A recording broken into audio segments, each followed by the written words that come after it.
In the landscape of figure photography, one group strived for tangible and dynamic displays.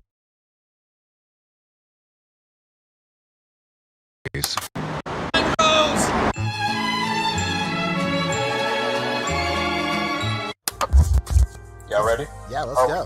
We are live, Bug. Oh, we are live. Yes, sir. We're officially back at it.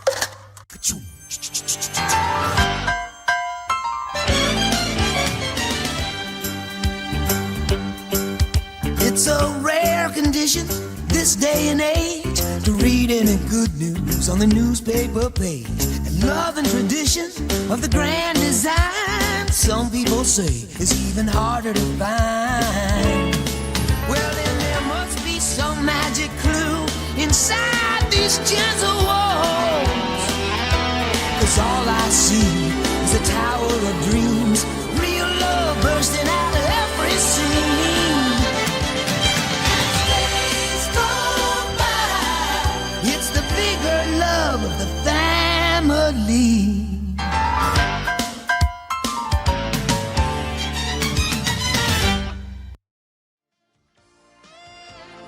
The Articulated Comic Book Art Podcast is filmed in front of a live virtual audience and is funded in part by viewers just like you. Thank you.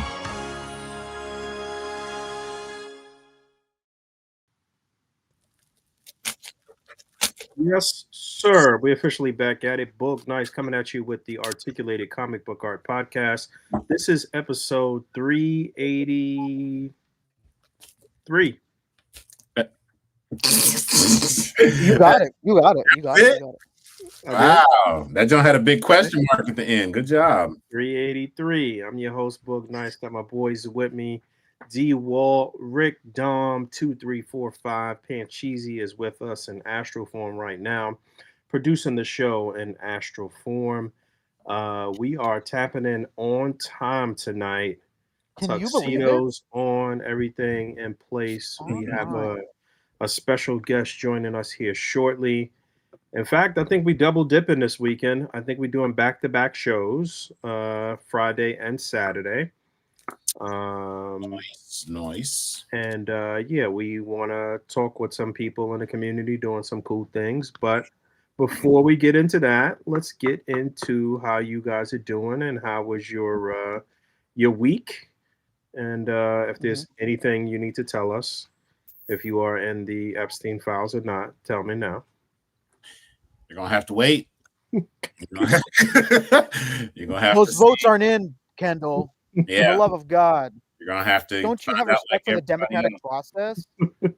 Yeah, man. It's gonna be Gawk and Shaw. Wait, Yeah. Gawk and Awe. Gawk and Awe. Oh, I was no. gonna say, wait a minute. Are you talking Hobbs and Shaw? What's Gawk and happening here? Awe. You're doing a little Fast and Furious? I'll go first this time. This week Okay. flew by. I feel like we were just on the podcast a couple days ago. 100%. Yeah. Yeah. This week was Operation Target. I know that You killed that. yeah, I did level up a little bit. We as a melanated community are supposed to be boycotting Target. I'm Right. officially going on record as stating that I am failing that boycott. I walk through these empty aisles, whistling zippity doo dah, with my little 25% off coupon in tow. Shout out to the people at Target who, unbeknownst to them, I guess, had this 25% off coupon and then kept throwing other coupons on top of it throughout the week for like 15% off here, 10% off there. And they did not put a limit on the number of times you could use said coupon. So anything that's out currently or new releases or things that they were trying to keep in the back, used my trusty DPCIs and made out like a bandit this week. Yeah, I just spoke to Michael Wisman earlier. He picked up a couple cops from Target. I asked him if he got a discount, and he was like, "I was like, were you able to utilize the Target discount?" And he acted like he didn't know what I was talking about, but he went back and checked his receipt, and they had given him a discount. So. Oh, great! Yeah, they A castmate of this podcast not using Target's discounts. What's happening? Right. Yeah, they have signs everywhere, and the employees are just as shocked because they're just like, all you have to do is ask, and they're like, oh wow, written on the thing. While it does say on one item, nowhere in the legalese or in the small font print does it say you're limited to use it one time. Hmm. Because they usually do. They just had This a is only coupon for like 2 toys, weeks though, ago. right? This is This is specifically toys for toys, and right? books. And Toys.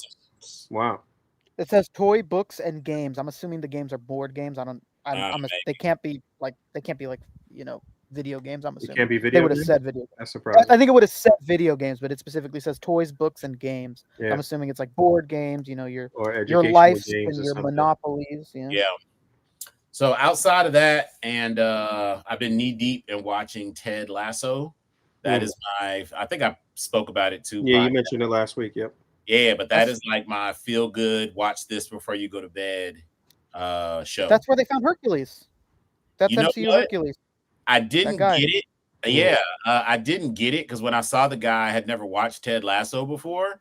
But now that I'm on season 2 of Ted Lasso, it makes a ton of sense why they cast that guy to be Hercules. Mhm. While he doesn't have the bulk, I'm sure that they can use movie magic to get him where they need to. But if they don't use this guy to be Hercules, I would be greatly disappointed now because I think he would be good. Nice. All right. That's my week in a nutshell. Rick, how about you? Oh man, I wish it was as exciting as David's. My week was full of sadness. Had a dog pass away here at home. Oh no! And I know. Shout out to the man waiting backstage if he could hear us, because I know that he recently had went through the same thing. Right. So yeah, that's the only eventful thing of the week. And I've been trying to fleece Target, but my Target sucks. They barely have anything. And he knows, he's a local legend. He lives like 15 minutes away from me, so he knows these Targets out here stink. So I've just not been finding anything. Like how old was I've your been going. dog? I've not been finding a damn thing. 10 years old. 10 years old. She was a German Shepherd, and she had heart failure out of nowhere too. It's not like she had like any type of signs or anything. I know Wade's dog had been having a little bit of a battle, but ours was out of nowhere. Yeah. Yeah, so that really sucked.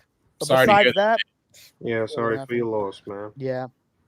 10 years old. She was just a kid. Yeah, it's like dogs become like a crazy like extension of your family. They're like kids. They know when you're sad. They know when you're happy. So losing a dog and then losing any pet unexpectedly is hard. So yeah, it's fucking tough, man. Yeah. It was awful. But it's such a sad thing to go on. But I literally had nothing else eventful happen. Went through the storage and found some cool shit that I forget that I just have laying around. But besides that, there's really an uneventful week. I forgot about the Kith drop this morning. I was pissed. Well, I didn't forget about it. I was trying to thug it out. I'd like accidentally fallen asleep kind of early with my wife, and we like woke up in the middle of the night and weren't able to go back to sleep. So I told her, like, I'm just gonna thug it. Like I'm gonna stay up until 6 a.m. and I'm gonna get these figures, homegirl. And she's like, okay, cool. And I was not successful. I absolutely fell asleep. And I woke up and I looked at my phone and I was like, it's 9. No. Yeah, look at you. I spoke to Danny LeBlanc and Ed too, and Danny had went by the Kith store this morning, but he said the line was like insane, like 1,000 people, and he just left, basically. Yeah, you know that one of the guys you had lunch with at Legion's Con, Ray. Shout out to Ray. Shout out to Ray. He went. He was in store and he went. And they only let you pick one figure. They did not let you get one of each. Only one single figure. Wait, that's one figure of the 3 exclusives. One single of the 4. Yeah. And he said that he made them hell of Mega Man. There was 4. There was a Ryu. Captain America, Wolverine, Ryu, Captain America. Okay, and Mega Man. Yeah. And he said that treat toy collectors like that. They don't know us, huh? Yeah. No. Oh, you want to know? He put him on notice when he was like, "I'll take a Wolverine." He said, "Whoa. Can you go to the back and bring like 5 or 6 Wolverines so I can look through the paint?" And they're like, I guess he said the guy was like, "Are you serious?" And he's like, "Yeah, I'm serious." Yeah, and the guy went to the back and got like 5 or 6 Wolverines, and he looked through them and he's like, "This is the best one." And the guy looked at him like, "Are you fucking for real right now?" Yeah, they're gonna give feedback. They're gonna Yeah. be like, "We're never doing this again." Oh yeah, they want nothing to do with Honestly, that again. they Shout out will to do Ray. it again because with the way people was vying for these and like lining up and shit, and you guys saw some of the screen caps I showed you of like all of the resellers throwing this shit back up immediately too. Yeah, People were you reselling. can. The resales went up before people even had them in hand. Which Yeah, 100%. Yep. Well, that sucks that you missed out. I had no Yeah. desire to get any of those. I really just wanted Ryu. I just thought it looked really good. Still, Yeah. even with I thought it looked good. The Ryu was probably the one that stood out to me too because it was the Black Yeah. Yi and the Kith on the back was actually you could fudge that. That could be some stylish shit in your display or whatever. Like you know what I mean? That thing looked sells for better than 150. Yeah, it's going for 150. Yeah. 150. I guess I'm old. Nasty. I didn't even know what Kith.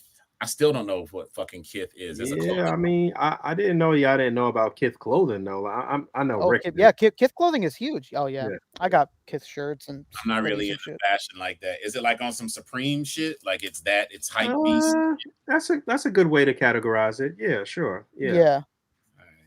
Yeah. Yeah, that's the guy that runs Kith is seen like an expert in this field and like the trends and like what to go with next and the designs of things. Like he's really seen as a prolific person in the space. Ronnie Feig or Feig Ronnie Feig, not to be confused with Kevin Feige. Kevin Feige. So yeah, a lot of people bust down doors to like do some sort of collaboration with Kith. They're huge in the space and Yeah, a lot of rappers and celebrities and stuff like that rock some of that shit too. So yeah, and every year when their like collection drops, I'm sure you'd remember if you'd see it, but they always pick a celebrity like this is the celebrity that's wearing all of our shit, and it's always unexpected. Like one year they had the guy that played George Costanza be the model for their collection, and he was wearing like all New York Yankees shit and like it was all the Kith New York Yankees stuff. So they do cool stuff like that. Like it's not Sydney Sweeney. I feel like they did the modern day person.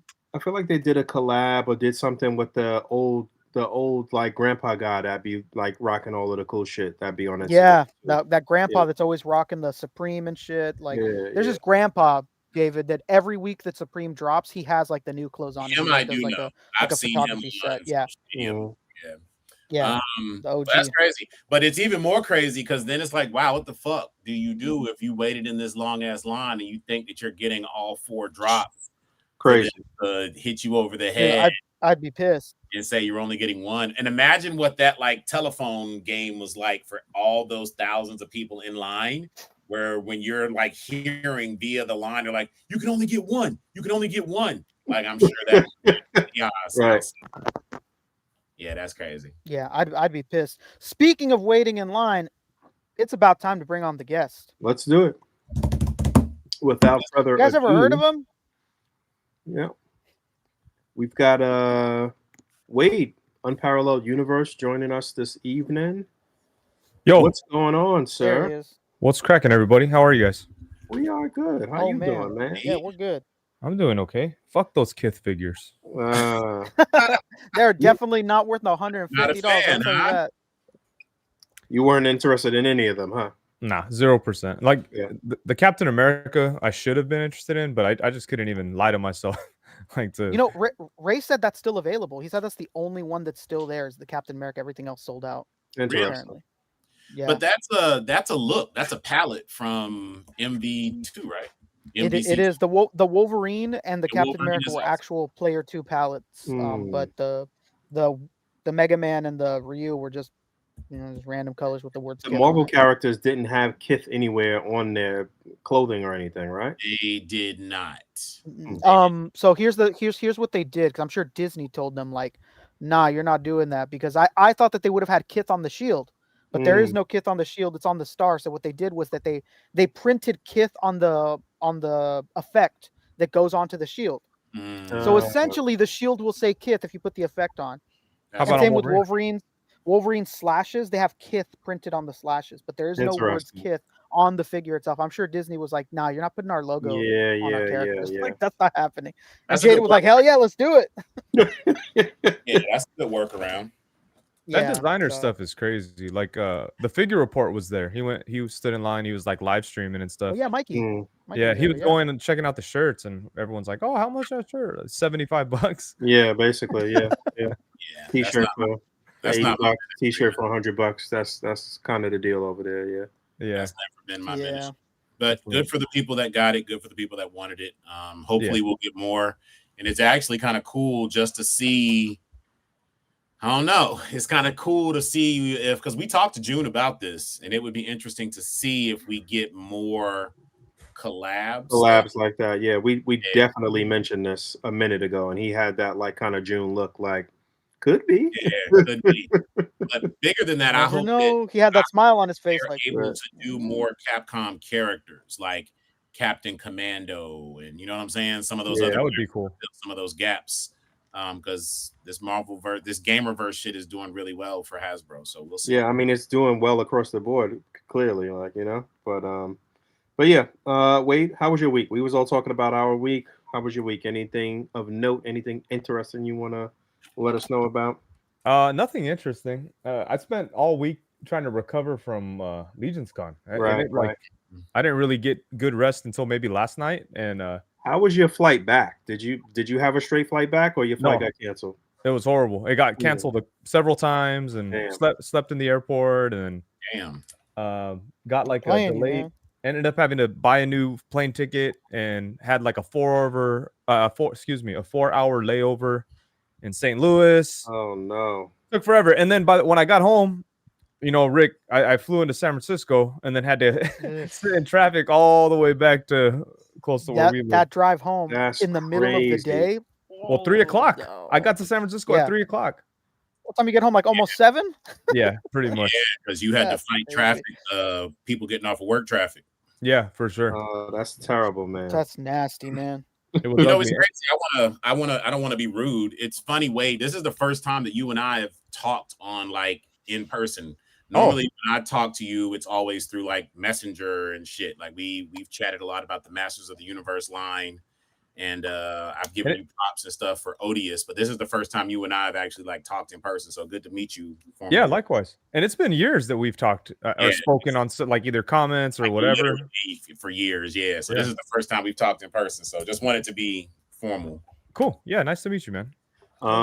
So how was Legion's Con for you? I mean, obviously we spoke there, we saw each other. I know that you had a good time and did pretty well, but let everybody else know how it was. Yeah, it was awesome. Last year I went to Legion's Con and I was like really impressed with you know, you kind of see how things go like online, you see other people's posts and whatever, but like actually, well, you could probably attest to this because of your experience this time, but actually being there is so like different. It's like it's unlike any other convention, really.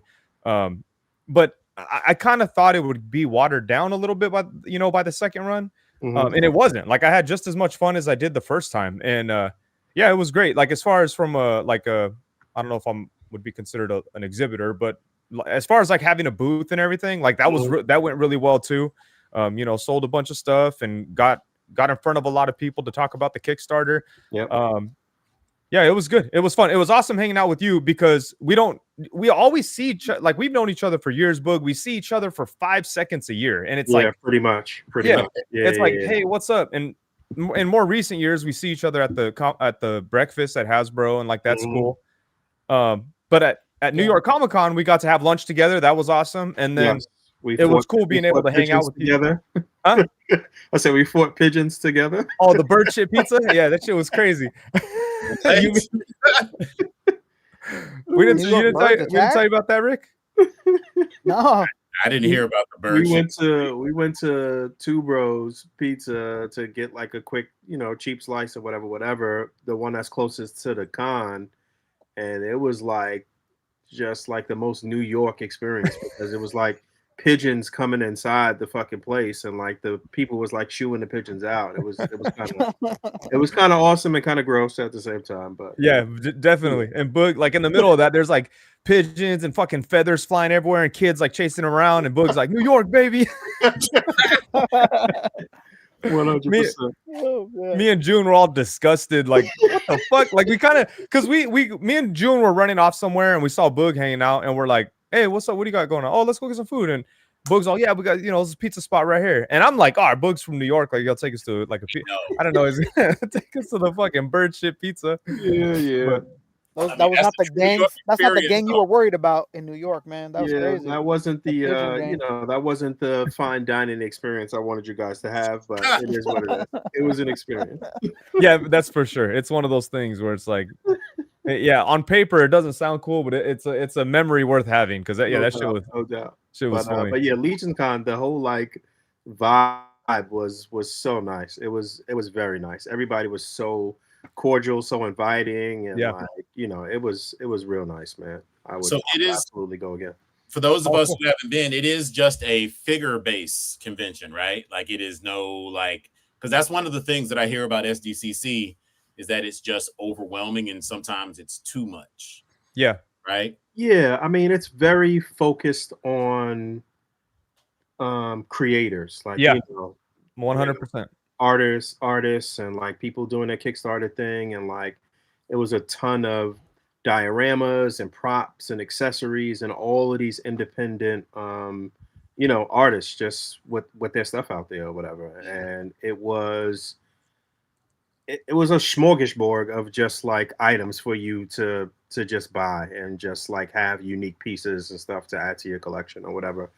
I missed Dave Castle was there, and I didn't even know. He hit me up the next day. Yeah. He had a table there. Yeah, he said he did really well and had a really good Legions Con. That was like one of his best cons, he said, as well too. So No, you know what, Boog? I have a bone to pick with you. You left out somebody shit. really important last week when you were on this very show, our show. Who did I miss? You were with a legend of the A.C.B.A. community, and you didn't say his name on the show, and it makes me Oh upset. no. The fact that J.R.A. Nightmare Oh yeah. was at a con in the year of our Lord 2025. Yeah. I didn't mention him on the show. Well, you know what? When did we do the show? I don't think I had seen Because you went back on day 2. I So went you back on didn't Sunday. So yeah, Junior. I don't think I Okay. Did I You get see a him pass, first day? Bug. You get a pass. I might be I didn't lying. want to do that in front of a guest. I I might didn't be want to do lying. that in front of a guest to you, Bug, but I had to do it. But yeah, it was Junior really good to see being around, Junior. Him and his crazy. wife. Him and his wife were there actually. Oh, his wife They was had there a too? bad Nice. traveling experience going back as well Oh, too. no. So yeah.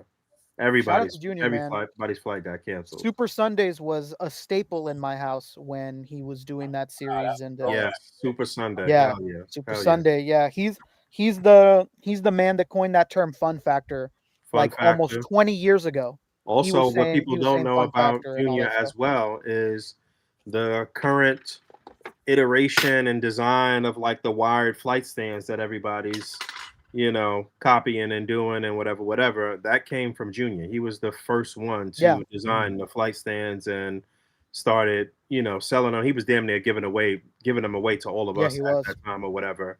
And I asked for his blessing to continue it when I got to connect to help make them or whatever the case may be. But a real OG in the community, he's the first person that started these. Yeah, these like 20 years ago, he had those flight stands. He's the OG. So seeing pictures of you with Junior was super nostalgic. I was like, oh shit, it's Jerry Nightmare, and he looks younger now than he did 20 years ago. Right. What the hell? It's crazy. Listen, man, that's what good living will do, man. Yeah. Shout out to him. All right, wait, we talking about everybody else. Let's tell us what's going on with you for Kickstarter number 2. Tell us about Kickstarter number 1 a little bit, but which was successful, and take us into Kickstarter number 2 that is live right this moment. Yep. So yeah, Kickstarter number 1 was Odious. I don't even have one handy. Hold on. Let me. I was gonna grab mine, but it's like behind some shit. Let me try to screen share here too. Actually. Okay. So Kickstarter number 1 was, close the porn tabs, Book. Was my original character Odious, and I did the Kickstarter. I guess it would be 2 years ago, and then the figure came out a year ago. They're officially released, I guess, at Comic-Con last year. I had like a few early ones I was selling out there and stuff. But yeah, it was a crazy experience doing the Kickstarter and creating a figure, and you kind of learn a lot about the process, obviously, and it was just like an interesting situation. And at the end of the day, I came out with my Odious figure, and I'm just like really, really proud of it. I think it's kind of my unique stamp in this world. You know, this whole toy world. There's not a lot of guys who did something like that. You know, there's people that are trying to do it after, which is awesome. And you know, a lot of people, yeah, there we go. A lot of people credit me as an inspiration. So that's super dope. But at the end of the day, I'm just happy to really have this figure out there in the world. You know, people have it in their collections. Like Boog, I don't know if you noticed, like at Legion's Con, like people have them in their booth. It's just like it's a fucking normal figure. It's like a real figure. I did notice that. I was like, damn, there's a lot of Odious figures around here, and everybody's setups and displays and all of that. Yeah. That was a big thing about it too, was everybody was sharing merch and like stickers and this and that. You would go to any one table and see a bunch of other people's shit there too. So that was really cool. Yeah. Yeah, one thing very cool about Legion's Con is like, you know, I don't feel any like haters or like people that are like not wanting to see the next table do well, or you know, every creative, even the Four Horsemen, like the Four Horsemen themselves were walking around and like showing love and like, yeah. Oh man, I came out of the bathroom and some dude's all, "Hey Wade," and I'm like, I didn't know who he was by his face, but he's wearing a Four Horsemen like the employee T-shirt. And I was like, "Oh, what's up?" And he's like, "Hey, can you save me some of the heads, you know?" And like, you know, I love Odious. I have Odious in my desk at work at the Four Horsemen office and all this stuff. And it's like, you know, so supportive. And, you know, obviously I'm not competition to the Four Horsemen, but I'm not part of Four Horsemen. And they're definitely like, you know, so supportive. And just, and that could be said about every table that you stop by in there in Legion's Con. Everyone's just so happy to support each other. It's so crazy that, yeah, I don't know. It's so different than like Comic-Con. Or just, it's so different than a lot of aspects of the community. Like, I really don't, I mean, I had a very successful Kickstarter, which was reliant on people's support. But, you know, there's definitely pockets of people out there that don't want to support and that are definitely haters, you know. But you don't get that feeling at Legion's Con at all. No. And the thing about Legion's Con, too, is that you don't get that feeling like New York Comic Con or San Diego Comic Con is kind of too large for you to feel that. Yeah. And it's very impersonal, and Legion's Con is just the right. It's like a Thanksgiving dinner or some shit with like your close family or some shit. Like, you know, for sure. Whereas like, I don't know, New York Comic Con or San Diego is some other huge, large family reunion where you don't really know all of the family and shit like that. Like, you know what I mean? That was a good analogy. I'll rock Yeah. I mean, it got there eventually. It's like, go ahead, Rick. I was gonna say, it's like Wade said earlier. Like, it's really hard to have quality time with anyone at Comic-Con. You usually have your own crew of friends, and that's all you see at Comic-Con consistently. Right. All the other times you go, "Oh shit, Wade, what are you doing? Oh, you're doing live stream. Okay, bye. I'll see you later. I'll see you at the bar." And I will like, say, you know, this past year at San night. Diego, there was a little more of that like intimate feel, especially when we got to go over to Kev's and like, you know, that type of thing. Oh, there was more meetups. That was dope. There was more meetups, you know, when we went to the bar, that type of thing. So, but yeah. Wade went to the mall. You know, it was a great time. So I wanted to ask Wade, didn't you go to the mall to watch a movie or something? Oh yeah, Fantastic Four, and then I did a live stream, and there's like these ghetto children fucking up my live stream. There was kids running through the live stream and shit. Yeah, and then cockroaches, and the whole Wade crew would be like, and ran away. We're not used to roaches out here. Well, that was San Diego. So Wade, I want to ask, man, because I've heard I'm gonna take a different approach to our time together tonight. I've heard nothing but rave reviews about the Odious. And I'm sure you've spoken on this. I'm sure you've talked about this through like the life of the Kickstarter. But if you wouldn't mind, would you retouch on how the concept of Odious came to be? Because I would like to know more about like how, in a world where we have a bunch of Kickstarters, I think one of the things that set yours apart is that it is a true original creation. Like, you didn't take the route to do like ninjas, or you didn't take the route to do you know, horror monsters or things like that. Like, this Odious is truly plucked from your brain, from the fact that it is like a Sasquatch, to the fact of the name, to the clothing that you chose to put him in release one. Can you take just a little bit of time to walk us through how this character came to be and like where he was in the recesses of your mind? Yeah, of course. So like years ago, before I started a YouTube channel, me and a buddy of mine were like writing a comic book just like for fun, you know. And it was about like a family of Sasquatches. And the dude that I was working with was like, he wasn't really a comic book artist. He was just a really, really good artist. Like he'd like draw incredible stuff.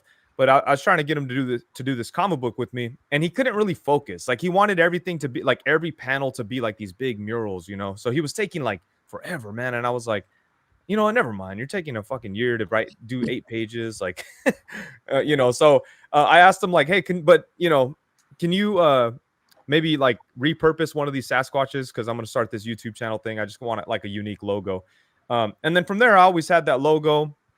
And then there was a point in time where I saw D Amazing had like a head sculpt of himself, and Old Boy did it for him. So I hit up Old Boy and I was like, hey, can you do one of me? I got a YouTube channel and shit. They're like, nah, we don't even know you. I was like, oh yeah. Damn. I was like, that's true. Cold-blooded. I know. My man was like, true, but They were out here making head sculpts of his cat. They wouldn't make you. That's crazy. They were hating. They were hating on me. That's crazy. And then so I was like, so I hit up my boy Corey from Casting Cave, and he like the first Odious head that I ever did was like these painted ones that I sold by myself. I painted them myself and I sold them. And at that same time, I was doing like a lot of live streams, and it was cool. It was a cool thing. Like my community really enjoyed them. And it's funny, at Legion's Con, I see people at their tables with some of the oldest heads the that original I did. ones, Yeah, it was a trip. But yeah, Corey from Casting Cave actually he sculpted. This was like before digital, like everybody could digital sculpt. He actually sculpted it out of clay. It was crazy. And then like copied them, and we sold them, and it was a fun little thing. And I probably have like 6 or 7 different heads that I've sold. And that's why I did the Legion's Con exclusive head sculpt that I did this weekend, because it's kind of a throwback to that whole idea. nice. Yeah, and then eventually somebody's like, when are you going to make a figure? And I was like, oh, yeah, I'm already working on it. I wasn't working on it, but, you know, I was just like, yeah, I'm on it. And then, like, my buddy Kevin Garcia, who works in the industry, he sculpted a lot of Marvel Legends and things like that. I just became cool with him through doing YouTube stuff. And he was like, hey, if you really want to do it, you know, I could help you out. And, you know, me and him, like, worked our way through it. He did it, like, for a crazy, you know, really good price that, like, you know, is probably way too low. But yeah, and then we just slowly did it. And then, you know, I didn't even have the lore all the way worked out until probably like right before the Kickstarter. And then I kind of developed the lore, and the lore for the character I spent a lot of time with, because I was really focused and obsessed with making it like original as possible. And, you know, I hope to translate that into a comic book one day. That's the big plan. But that's where it started, right? Like originally, that was the original plan. It sounds like that was the but it wasn't Odious then. You know, It was just a clan of Sasquatches that finds people. I can't even remember what it was about, to be honest. But I've always liked Sasquatches and stuff. And as I've gotten older, I've gotten really into like old monster movies. So I really love werewolves. So like Odious is like a mixture of Sasquatches and werewolves, and you know, that type of thing. But yeah, that kind of brings us up to the first Kickstarter. And yeah, it was a trip. The first Kickstarter was such a crazy experience. Like you know, just doing all the live streams. Like, you know, I went on everybody's live streams. I didn't care if somebody had 2 followers or 100 million followers. I was on everybody's. Listen, that's how you do a press run. You did. And you did like a bunch of, how many marathons did you do? Because I remember that was the crazy thing. I kept seeing you on these marathons to promote it, and I was like, yo, when is this dude sleeping? Yeah, he did the 24-hour. Yeah. I don't know if there was more than one marathon, but the thing was, I was streaming constantly, and I'm doing that the same, you know what it is. So on the first Kickstarter, I was doing my thing the whole time, doing live streams. And then like the last 2 or 3 days, like nothing was going on. We're kind of trying to get it going. And I was walking around my house stressed out. I remember I was eating a shitload, like bread and fucking whatever I could find. I was just eating whatever. And my wife's like, why don't you stop eating and go make a video or something? Do something. I was like, damn. So then she kind of forced me to do live streams, and I'd get off one live stream. She'd be like, okay, now go jump on YouTube and do a live stream. So it's just nonstop. And then that kind of rolled into the marathon thing. And the marathon was crazy. Yeah, that was a lot of fun. I do plan on doing that again this year. With this one. But the reason I mentioned my wife is because she was like that involved in the last 3 days. For this one, she's been like that since day one. But during Legion's Con, she was like live stream. I had the live stream on all day at Legion's Con, and that was because of her. But yeah, it's a really fun process. Like this whole part is a lot of fun. It's a lot of fun to jump into other people's live streams. It's fun to like reach out to people that I don't know to come onto my live stream and all that. And I really hope that it works out for this one. But I will say it's more of an uphill climb. Yeah, I was gonna, that's a really good segue because I was gonna ask, without pulling too much of the curtain back, what would you say have been some of your biggest learnings from the Kickstarter 1 going into Kickstarter 2? Because this second go around is much more ambitious in terms of like all the add-ons and the different looks. So what have been some of your learnings that have like equipped you to face some of the new challenges of doing multiple drops with Kickstarter 2? Well, I'm not too sure. Comparing Kickstarter to Kickstarter, it's kind of tough. Like I'm taking what I learned on the first one and applying it here, but I don't know how effective it's going to be until I'm done. Yeah. But yeah, it's kind of hard to tell the differences. I mean, this time around, I'm a little more known as a brand as opposed to just a guy with a YouTube channel. Like people know Odious and Unparalleled Universe, and people know the lore, and people already have a sense of like history and familiarity. I can't say Familiarity. Familiarity. Damn, I thought I was gonna get through it. I knew I couldn't fucking say it, but word. I always fuck that word up too. Yeah, but there's a sense of recognition, kind of. So that feels a little different, but also that's kind of a gift and a curse because like people may see Odious as like a brand and a thing, but I'm not a brand. I'm still a guy working out of my garage. You know what I'm saying? So like I get hit with, why didn't you do this? Why didn't you do whole new characters? Why didn't you sculpt this? Why didn't you add that? It's like, I'm not a million. Someone even told me, why didn't you just produce these and put them up for pre-order? I was like, you think I'm Hasbro? What the fuck? Who do you think I am? I'm the factory. Yeah. Yeah. What? I live in one of the most expensive places in the country. Yeah. Well, I'm out here paying rent. Like, you know what I'm saying? Yeah, I feel you. Yeah, I was in a live where I was in one of your lives where somebody was like, couldn't you just 3D print it? Bro, what the fuck are you talking about? What are you talking about right now? Yeah, the clothes too? What else? What do you want to print? Like, but yeah, one thing that does suck this time around is everything is much more expensive. So, we have this whole tariff problem that like me as a little guy doing my thing, I can't afford to risk things. So like I have the Kickstarter goal, you guys see it's pretty high. It's like 100. Hey, look at that. Boog, that's me and Chino XL right there. Oh, that is Chino XL. Wow. Rest in peace to the legend, man. Be a legend. Yeah, man. hell yeah. You know what? That was at Comic-Con. And San I could Diego. tell from the floor in the background. I could tell from the Lego logo and in San Diego. It was dude. That was the last 5 minutes of Comic-Con, and me and my wife were walking around. I was recording. You just bumped into him. Well, I was recording and I saw him like through the recorder. I was like, oh shit, that's Chino XL. And the fucking I threw the camera. And then I went up to him. I was like, yo, Chino. And then I was like, get a picture. And he was like, yeah, real quick, but I'm trying to look at these Star Wars toys. Rest in peace to Chino. You look hella young in this picture. Right there? Yeah. Who, me or Chino? You. Oh, okay. You look hella young. What do you mean only then I looked young? Yeah. I feel like I look older right there. Nah. It's funny. I was going to ask if you know Pharaoh Monch too, because I see he commented on this joint. He and I have talked a few times. I always love the intersection of hip hop and our collecting community. The number of hip hop heads that like fuck with comics and characters and figures, and it's always really cool to see these guys show up. Yeah, no, Pharaoh and Wade are pretty close. They done. I got introduced to Pharaoh being into toys and stuff through Wade, basically. What? Really? Damn, you put him on, Wade. Don't forget. I'm gonna tell Pharaoh Monch. I'm gonna tell him, I put Boog onto you. Yeah, so I don't care about these rappers, motherfuckers. Like, nah. Pharaoh Monch is hella. Yeah, it's funny. Like, I've been in conversation with Pharaoh Monch longer than I've been in conversation with Boog, with even like Plasty. Like, I've known Pharaoh Monch was one of the first people I started talking to when I got on Instagram.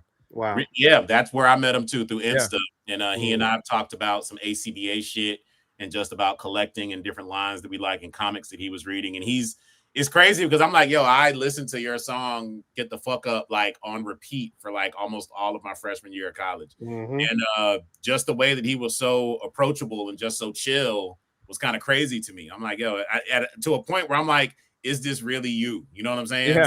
So, No, it's him. Like, am I talking to a fake right now? What's going on? Am I gonna be hit up in a couple weeks? Like, can you send me $1,000 for this recording studio thing? Like, because I'm really a Very Nigerian much doesn't need a. prince. No, he goes to all the conventions. He wasn't at Legion's Con this year, but he told me he wanted to go. He just couldn't make it. And then he was at New York Comic Con. Yeah, he's regular. And he goes to San Diego, right? I think I've seen him before. Yeah, he's gone to San Diego a couple times. One time he came out to Designer Con. What's going on right now? Yeah. It's pretty. The thing with Designer Con is this weekend. Yeah. Oh.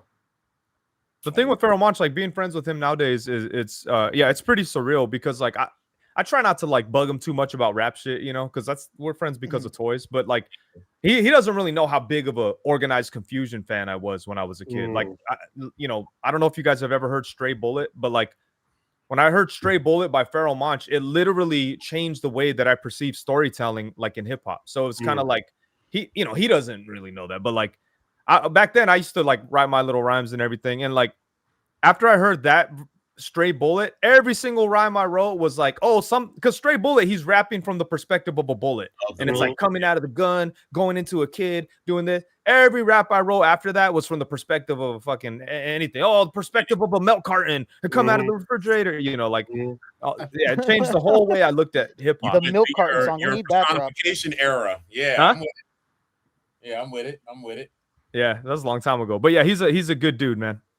Yeah, another person that's around our community quite a bit is Kwame too, actually. Yeah. I haven't. He did a music video at Frank's. Yes. Yeah, Did he really?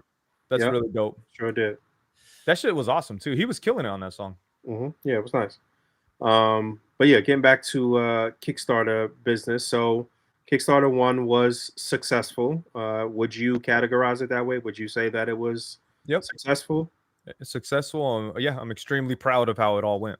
Nice, very nice. And so, like Dave mentioned, part 2 is a little more ambitious. So, to give us a little insight into why this is more ambitious and what's different about this one in terms of the loadout and what the consumer is expected to receive for this one. So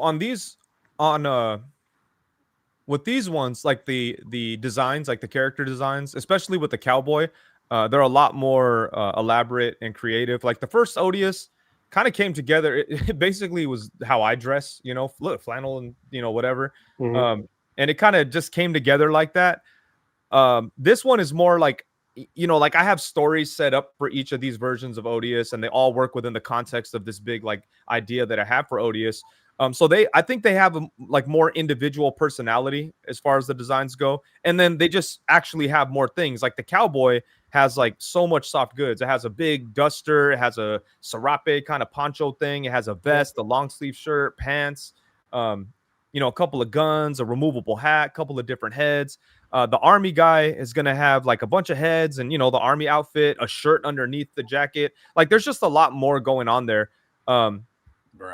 Yeah, and you said that the Army Odious is going to have more heads that you just weren't able to have produced before the Kickstarter, right? Yeah, so I am going to have more heads. Both of them are going to have more heads. I'm just trying to figure out how to situate that. But I do plan to give them more head sculpts. But yeah, you know, again, me being just a guy in my garage, I was working on all these prototypes, but they all cost money. And like at a point I was like, man, I'm putting too much money into this without knowing what's going to happen. So it's kind of like, let me stop here. I'll explain to people that I have more coming and hopefully they believe me. And, you know, once I get finances for Kickstarter or from Kickstarter, I'll be able to sculpt these other heads. I want to have a werewolf head sculpted. In fact, I'm calling it a favor to do the werewolf. I'm like, I'll pay you later. I'll pay you in payments, but let's do this werewolf head so we could kind of put this in there and, make it more exciting, because I kind of want to try to turn this army Odious into an army builder. I know it's very expensive to be an army builder, but yeah, I want to throw in some werewolf heads in there and give people a reason to buy more than one. Nice. Well, two things. One, who's doing all your photography for your promo shots? I did all these ones, but Henrock, if you Rick, can you go to my Can you go to my page, like the main page, so where you see it all? Oh wait, it's book that's controlling it. You got this book. Sorry, Come on. sorry, Book. Where you want me to go? Yeah, so scroll down just a little bit, please. Okay, stop. A little bit more up, please. Okay, so these two pictures, like you see where the army Odious is jumping over some rocks or something. Mm-hmm. Oh yes. Oh, Okay, yeah, those right are there. Hemrock for sure. That one's by Henrock right there, Henrock. baby. Mhm. Okay. Yeah, he dope. actually took those at Legion's Con. He took them, ran them to his house, took some pictures, and brought them back the next day. Very And, nice.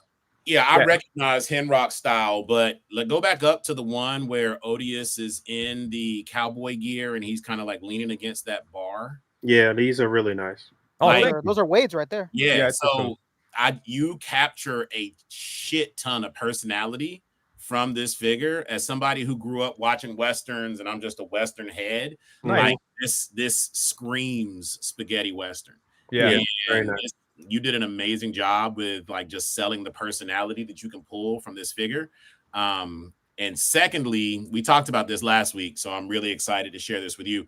Your soft goods game is fucking impeccable. Well, that's all Rebel 10. Like, yeah, sorry to Yeah, cut you off, but she's yeah, the Rebel, best. yeah, Rebel 10 for sure. 100%. Yeah, like that shit looks very clean. Very nice. super clean. And we talk about this a lot here on this podcast about the love-hate relationship with soft goods. And, you know, if it's done well, it looks amazing. But stitching can be a big problem. Zippers can be a big problem. Buttons can be a big problem. And you really thought through the look of these, and it looks great. And Yeah, also thank we've you. talked about it on the show umpteen times about how in the 6-inch scale it's a little more difficult to pull this off and for it to Yeah. look clean and for the clothing to sit right, and you know, so yeah, big shout out to Rebelton for that. She's a monster, man. She's Yeah, so she's good. the best. She's Very the best, nice. man.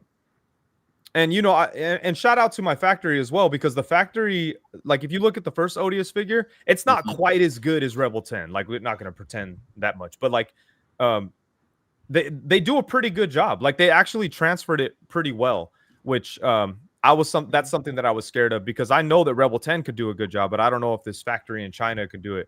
But Yeah. it's a trip how they do stuff. So yesterday, like I had a pretty interesting experience. Like me, you know, Dave Bonner's my project manager, and Nice. me and Shout out Dave, to Dave. I'm trying to get, shout out to Dave. Did you see Dave at the convention? I did. I saw him on Sunday. We hugged for like 5 minutes. Yeah. Oh, Yeah, crazy. he had a picture with Junior too. Yeah. Yeah, so Dave's you know, helping me with the project management stuff, which is basically like a liaison between me and the factory. Like yeah, that's basically what that is. But yeah, yesterday me and him were couldn't really get on the same page about something. And then finally he's in China right now.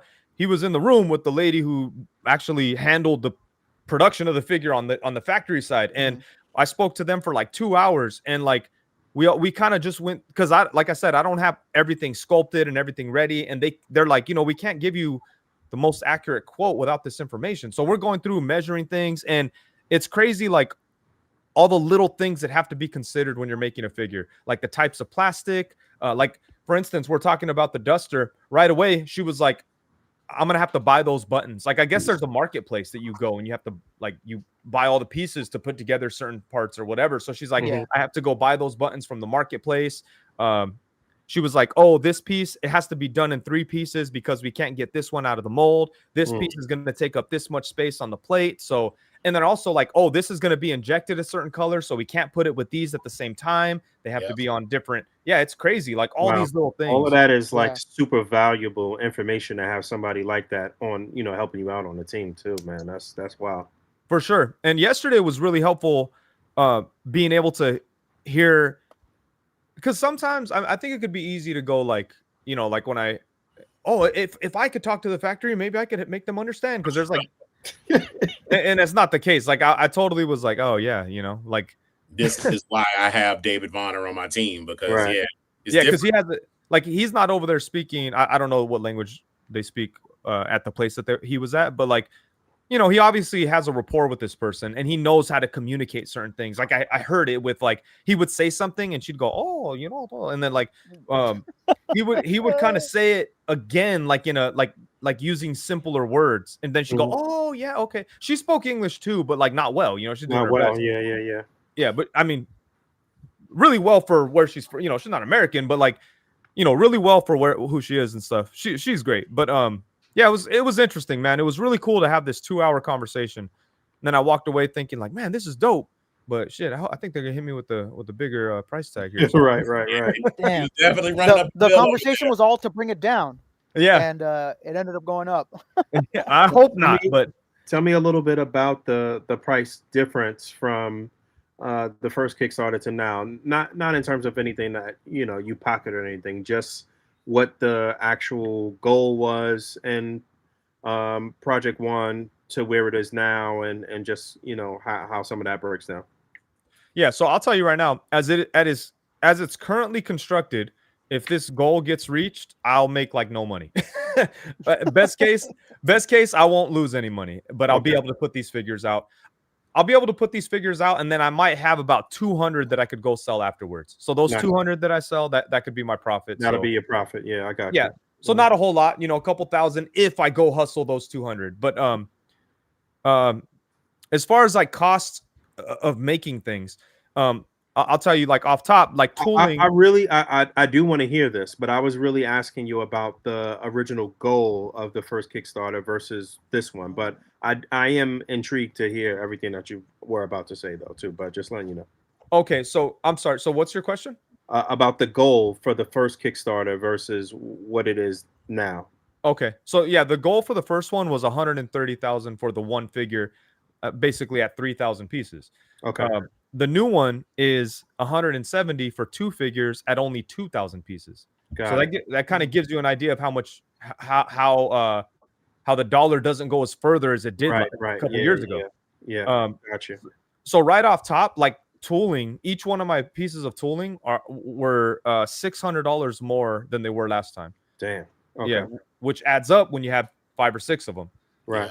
And then even just the unit price has gone up like a couple of bucks. And again, when you're trying to get 3,000 whatever pieces, it adds up. It turns into $7-8 grand on top of like another $2 grand because of the tooling, and then this and that, and just adds up very quickly. And then even like Kickstarter's percentages have changed.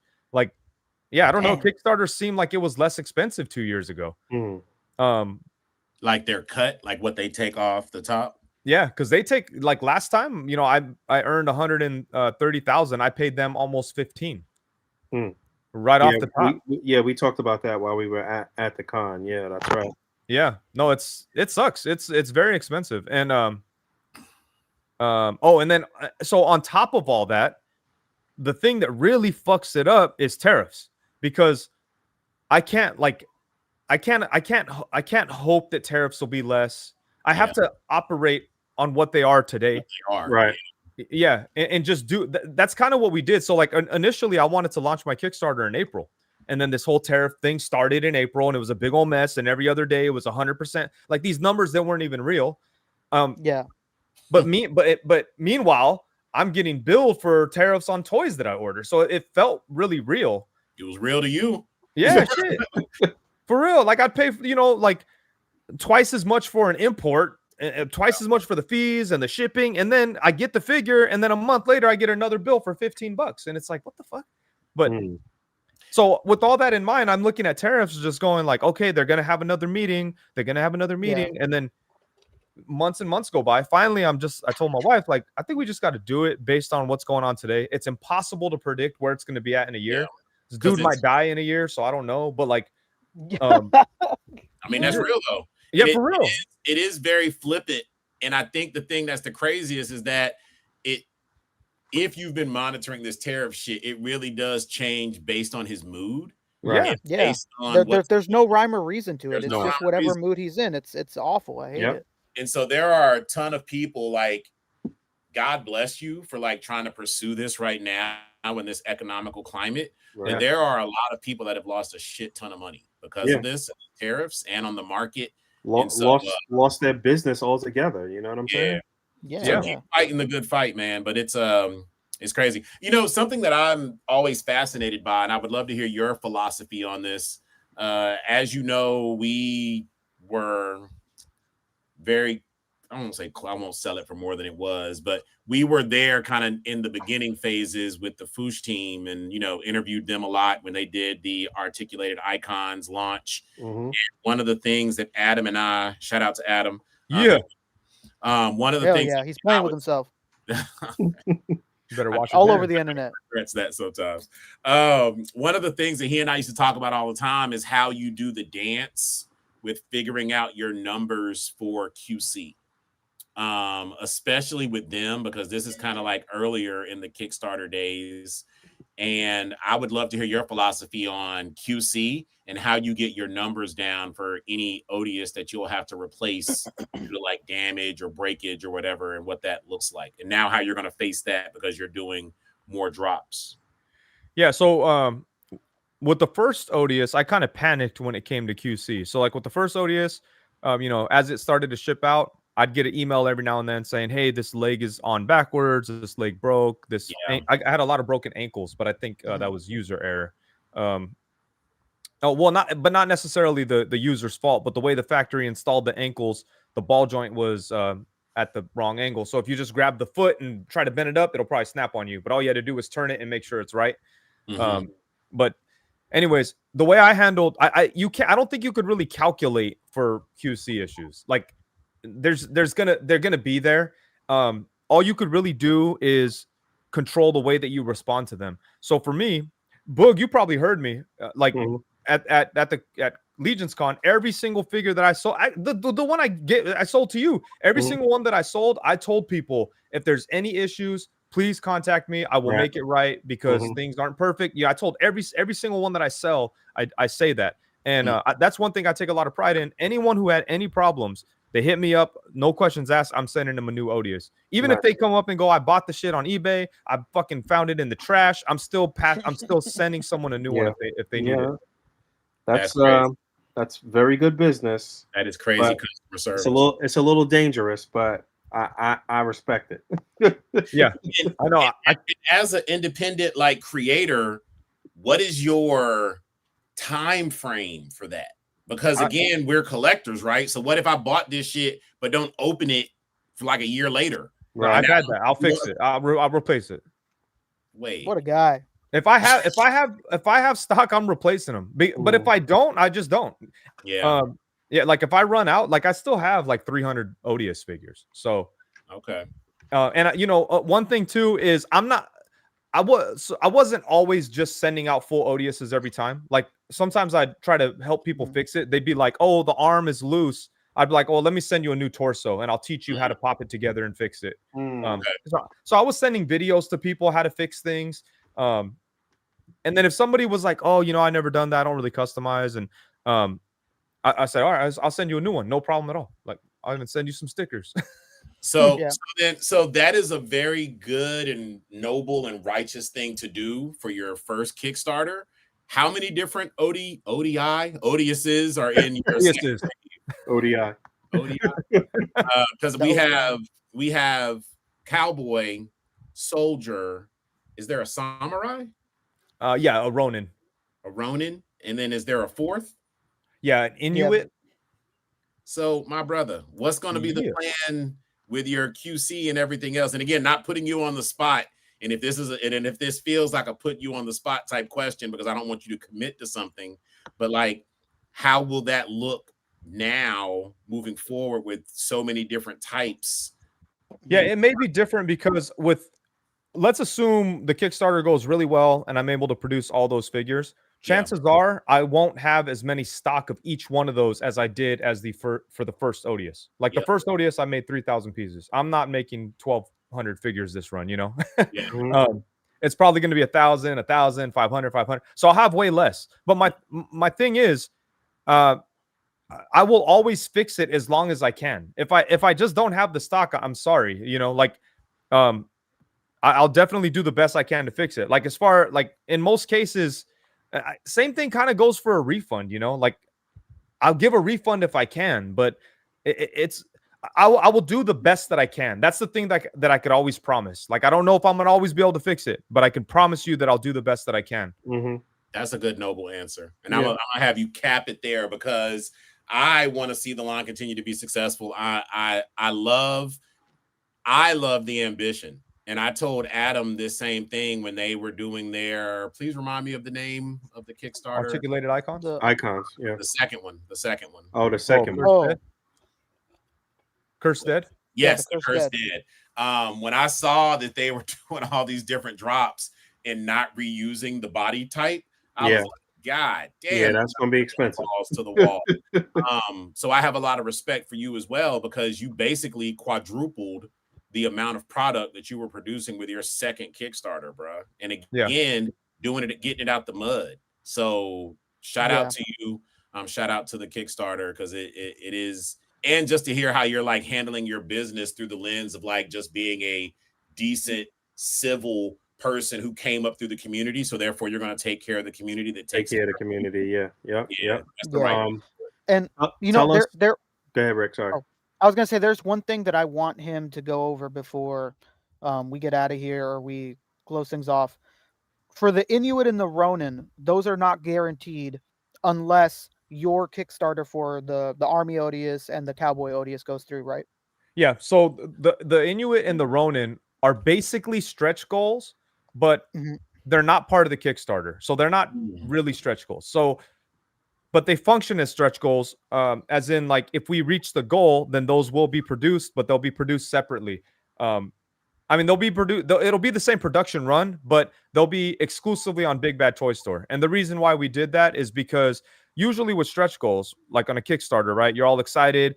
You buy this thing, it unlocks. Next thing you know, you buy 100 fucking things, and then you get a bill for $1,000 when the Kickstarter funds. The reason why we did it like this is so that, like, say you want the 2 Odious figures, you buy the 2 Odious figures, or let's say you want all 4, you get charged for the 2 at the end of the Kickstarter, and then you could go pre-order the ones on Big Bad Toy Store and pay for them when they ship in a year. So nice. Yeah, I considered making it all part of one Kickstarter, which I was thinking about it today. Like, damn, I kind of wish I had, because it would have given me more on the Kickstarter. So, yeah. But at the same time, I was like, damn, I'm not trying to charge people $400 like a month before Christmas, So, and I honestly think it's a more sensible. I hope people use that approach in the future. It makes a lot more sense, Yeah, and the biggest reason I wanted to bring that up is because I think all of us have seen these people's Kickstarters. Anybody, whether it be Wall XD or Brutal Realm or whoever it may be, and we all think like, well, let's wait and let's see what Big Bad Toy Store is going to bring and where and how that's going to move the numbers. That is not the case here because of this partnership you guys have. There is no Big Bad Toy Store coming to save the day, right, for this Kickstarter. It's very unlikely. So, like I was saying earlier with like not making any money, blah, blah, blah, blah. I have no margins in there. So I don't really have any margin to give Big Bad Toy Store a good wholesale price right now. Right. Yeah. That makes sense. Yeah. I'm working on it. And hopefully, that's what really the whole conversation with the factory was yesterday. I was like, I'm looking at the Kickstarter. I'm like, man, I'm not sure. I'm not sure if it's going to go. Like, I think I need Big Bad Toy Store. Yeah. But I just don't have the room. Now tomorrow, let's say, they go, tariffs are gone. We promise for 5 years, tariffs are gone. Or this guy got arrested because he raped a bunch of people, whatever, if it turns into the tariffs are gone, then tomorrow that I automatically have a little bit more room because I have like this, because I have this large sum of money built into the thing that I have to consider for tariffs. I'll be honest with you guys, it's about $40,000. And well, I'll tell you this, we could all cross our fingers, but I do know that the whole like tariff situation is supposed to come to a head next month sometime. The Supreme Court is supposed they're supposed to have a ruling, and it is possible that they will reverse everything that was done, and the Trump administration will have to like pay back all of that. I heard money that they collected. That's why he was loving the shutdown. Yeah. So. Got it. Yeah, so watch, that shit's gonna happen December 7th. Right. No, don't say that. That shit, I don't know. That sounds scary. That shit may happen December 37th because I don't know.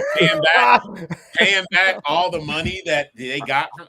I'm telling you that's the stipulation. That's if the word. They say that his moves were unconstitutional and he didn't have the authority to impose all of these tariffs because technically Yeah. Congress is supposed to do that, then the next step is that they reverse it and he'll have to pay the bread back. Now, the thing about it is that, we're talking about Trump and he's a little, we know he got sticky fingers and shit. Who knows what they actually did with that bread? There might not be no bread. So, Yeah. Honestly, for me trying to do this shit and like it may be different from whenever, just fucking keep it. Just take the shit. Let's just go back to how things were. Put it back. Yeah. You could keep it whatever you took, man. But like, let's just it's a nightmare. Put it back. Yeah, let's act like this was a bad dream. Just don't fucking do it again. And let's move the hell on. Yeah, like we forgive you for this thing. Like if we could go back to the other, let's just go back and then we'll forget about this thing and focus on we'll forget about the so-called trillions that you brought in, even though that he found them. They're on the shelf or whatever. So the Kickstarter right now is going until exactly what date? Remind us again. December 6th. 6th of December. All right. So we got about 3 weeks, maybe. About like 3 weeks. And we had people in the chat saying that they just backed Odious, so the numbers are moving, baby. Nice. The needle is these lives you're going on are important, and people see guys just doing the tour and they're like, well, why? I saw him on this one, but like you never know, man. There might just be one viewer that puts in, the big backing. You never know. I mean, listen, the community as a whole, we spend a lot of money. Yeah, man. You know what I'm saying? So you could peel off, $40, $50 to continue to support somebody that is out of the community, that is of the community. You know what I'm saying? I said it on Wade's live the other day, like times are tough. These tariffs are insane. And I know that not everybody can afford a $90 to $120 figure. But he also has an option of just straight up donation. You want to give $1, $2, $3, 20, whatever it may be. If you're on a live where nobody can afford it, but there's 100 people and 100 people give them $1, it's $100 fucking bucks of this thing. So for sure, any amount helps to do this. We're buying figures from people that make them that we don't even know. This is a homie from the community. Let's get this shit up there. Yeah, at the very least, get out there and throw a donation, like Rick said. If it's 100 people watching the show right now, don't give us anything. Throw a couple dollars to Wade's Kickstarter. Thank you, guys. My wife's gonna be hella mad if this fucking Inuit audio doesn't come out. She's gonna be pissed. Yeah, she's been demanding that for years. I feel like. Yeah, she asks me about it every single day. So how's the Kickstarter doing? I'm like, it's coming along. So is it gonna happen? I go, I don't know. I don't know. I don't know what you want me to say. You could promise her I'm trying everything possible. I'm trying as hard as I can. Yeah, she's on that. She asks me every damn day. Like, would it help if I buy another Odious? Like, no, just go to the Kickstarter. Go to the Kickstarter. Another Odious. Oh, yeah. Tell her buy a cowboy. Buy 2 cowboys and 4 army guys. Would it help? 4 army guys. Do you have a favorite of the 4 that are coming up? The cowboy. The cowboy. Yeah, the cowboy's probably my favorite too. It looks so clean, man.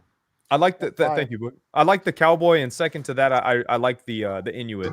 Yeah, I couldn't believe when you were doing those polls that the Inuit wasn't higher. When I was looking at these polls, I'm like, what the hell?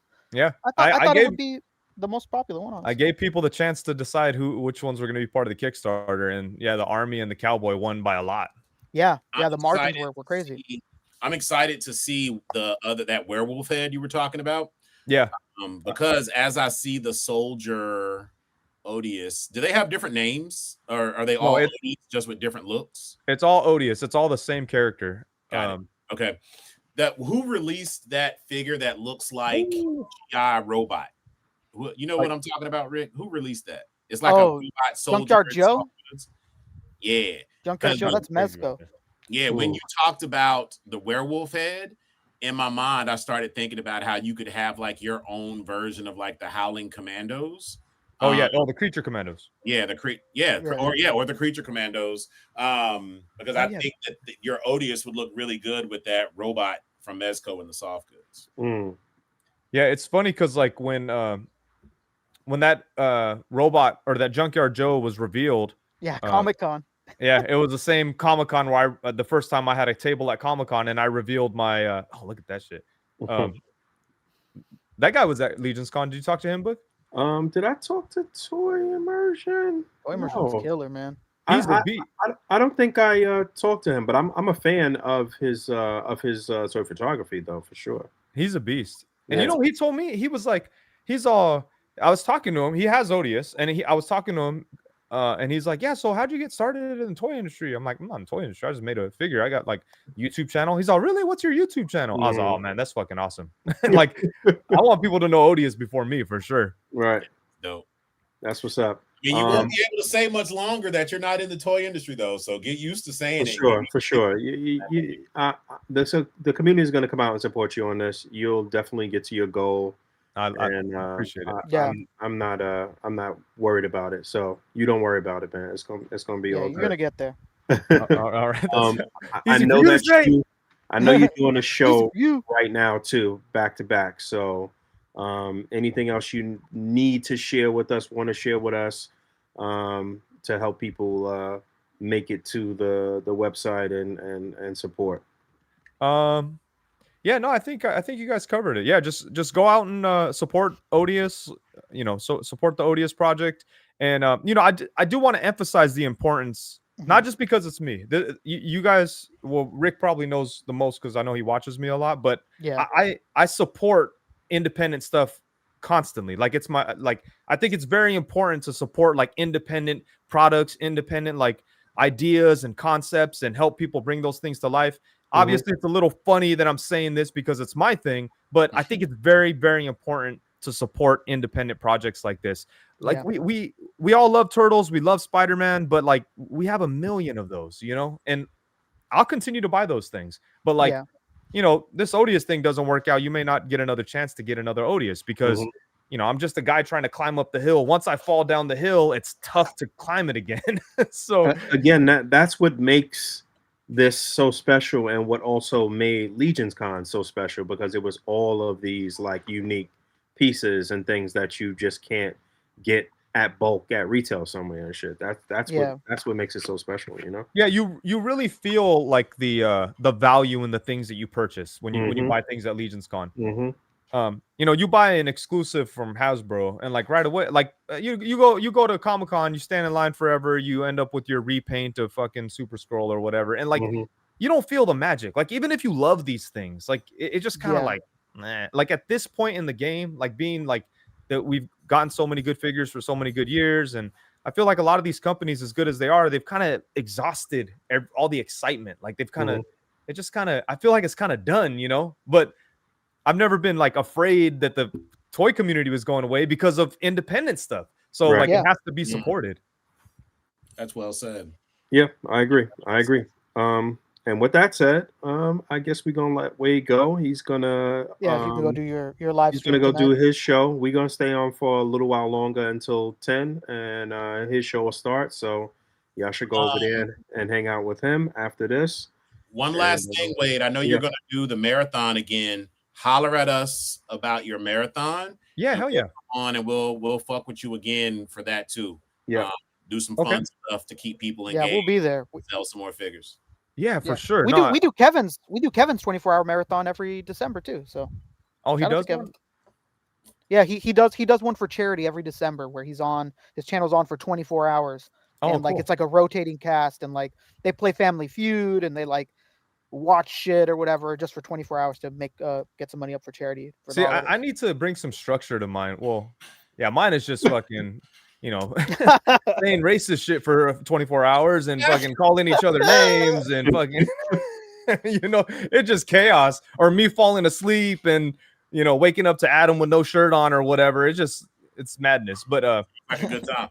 Yeah, it is fun. Shout out to the Wade crew, like you know, and I don't want to waste too much of your time, but just shout out to everyone that supports it, because like, you know, any little form of support is just so important. Shout out to you guys for letting me on here, Rick for always watching, and Dave and Boog for always you know, holding it down. Yeah, man. We got love, brother. You family. Yeah, we got your back. And we'll talk again on the other side when this second run is successful. Hell yeah. Thank you guys. Thank you so much. All right, Wade.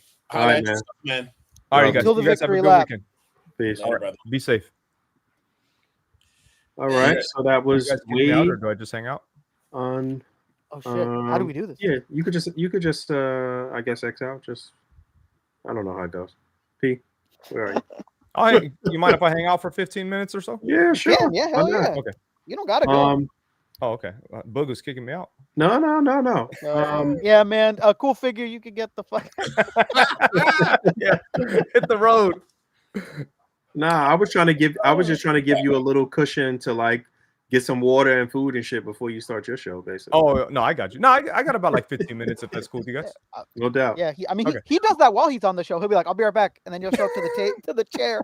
You know what? We're being You'll very hear Natalie.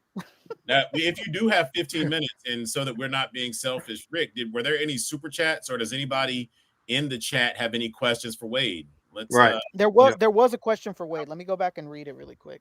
Yeah. Hey Rick, you know what's funny? At Legion's Con, I met this father and son, and like they were all, yeah, we love the live streams. They're like, we love when you like can't focus. Like, do you remember a few weeks back I was playing with the camera forever? I was like, the lines aren't right.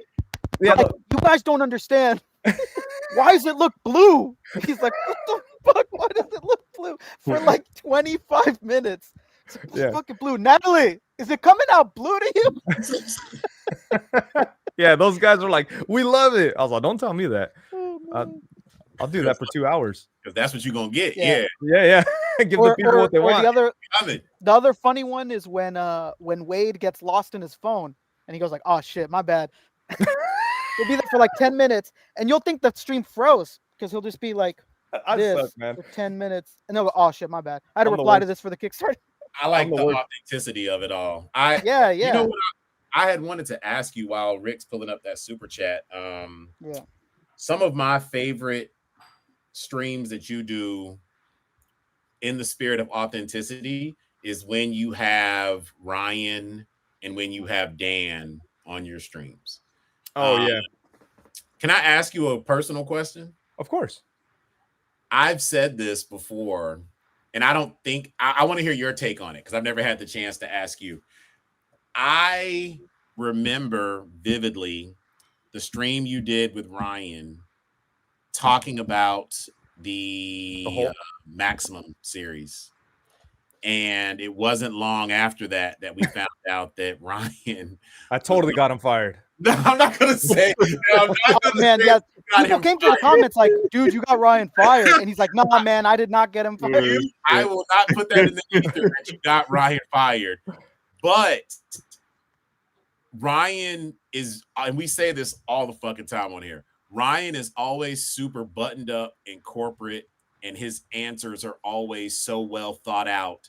But when he's on your fucking stream, you can tell that he's like relaxed and comfortable. Yeah, he's comfortable. He's comfortable. Yeah, and when he answered some of the questions, I was like, oh, I felt like he was maybe too comfortable talking about the Maximum shit. What do you think back, or do you ever think back to that interview and how? Yeah, well, I asked him because, like, yeah, a lot of people told me that, and I was like, there's no way he got fired from my live stream. Like, I mean, I've gotten people in trouble on my live stream before, but like, you know, typically it is a simple fix. I just take them down, you know. But like, yeah, like I've had a couple of Hasbro related ones or other companies where they hit me up afterwards and take it down, and then, you know, then I hear Disney doesn't want to invite me to the Hasbro breakfast, and they're investigating me and all kinds of weird shit. It's like, it's crazy how you have to like be so mindful with them of what you say, how you say. You still do really good interviews with those guys, and you really do get them to like. I love hearing you and Dan just talk about fucking hip hop, bro. Oh, for sure, yeah, Yeah, bro. Like that's the best. Yeah, like both of y'all are definitely vetted, and you both know your shit. And those I know conversations, way more than him though, just so he knows in case he listens. he's somewhere punching air right now. He's like, "Fuck you, Wade." But I just love the authenticity of it, man. And it's I love how you were able to get those guys to just kind of step out of their shell and just talk freely and comfortably about what they love, because they truly are passionate about it. Yeah. And one of the things I think that makes me the most upset is to see the way that sometimes the community doesn't show up for them. For sure. And they try to like vilify them because you know what I'm saying? And they take it a little too personal that they're the ones that are pulling all these strings, and it's, I don't know. But again, I just wanted to hear some of your thoughts on some of those interviews that you've done with them, and like and And will you interview Ryan again anytime soon? Because I'm hoping that he will share with us where he's going to land next for his next gig. I think he came onto my live stream right after he got fired, maybe like a week. Yeah, like a week like 2 after. weeks Yeah, after, something like that. Yeah, he was on there quick. No, Ryan, I've got to say, like Dan and Ryan, I feel like I've become friends with them over the years. You know, like I've always spoken to them with like a level of comfort on my end. Like I talk to Ryan, like I talk to you guys, to anybody. You know, like I never like, because my thing is like, if I get along with somebody, like I'm not sure what acting differently is going to get me. You know what I'm saying? Like what's the point of like I never kissed their ass or nothing. You know, I just treated them. I got along with them. You don't work with them. You're not in a corporate environment with them where you gotta like primp and press and like be all proper and shit like that. So yeah, of course not. Yeah, and I kind of like with them, like I really don't even deal with them like related to toys that much. Like me and Ryan mostly kind of clicked because of basketball, because he's a Celtics fan, and you know, like the Warriors and Celtics and whatever. Man, they're doing awful. Who? The Celtics. The Celtics? Oh, they're doing terrible. Like trash, but we knew this. We knew they were going to be trash. Once awful. Tatum was gone, it was done. But you know, fucking Al Horford is doing awful on the Warriors, man. He is. But we knew he was old coming in, but I thought that he was just going to be more of a defensive presence for them. I thought he was going to be able to just be a center that could hit threes, but he went 0 for 9 the other day. He has good games, but man, when those bad games come, they're pretty fucking He hasn't had a good game in a while though, Rick. Like I don't think he's had a good one in like 2 weeks. It's been rough. But yeah, Ryan, you know, I've got to say it's funny. I'm pretty sure, I think I've told Ryan this, but I used to like not dislike him because there wasn't a reason to dislike him. Boog, do you remember back in the day when they released that cannonball that just had the flames? Yeah. Nasty. I remember. Do you remember how like vehemently Ryan defended it? Yes. Like even at Comic-Con, I remember I overheard him, and he's like, oh, you know, I try to do this thing different, and these guys just want regular thing, blah, blah, blah. And I was like, no, we want the option to have the legs too, bro. Yeah. But I remember thinking like, fuck this dude, like this arrogant guy, like right here talking shit, because at that time he was kind of new. But anyway, so like I don't know, and then but we just became like friends, you know. And I always tell people Ryan is one of my favorite, like I don't want to just put him in this box, but like toy industry guys. He's one of my favorites. Like, yeah, he's hilarious, and he's hella cool. And he'll talk some shit. Like I was crying about Karnak. I was throwing a fit about Karnak. Oh yeah. Old ass thin ass body. Yeah, and this motherfucker brought one. Old ass thin ass body. Yeah. He brought one to Comic-Con, and he was like, "Here you go, I got a gift." I go, that shit. If you hand me that shit, I'm throwing it right in the fucking trash. And he's like, "I thought it'd be funny," and he like put it in his pocket. He's like, "I really wasn't gonna give it to you. But I don't want it."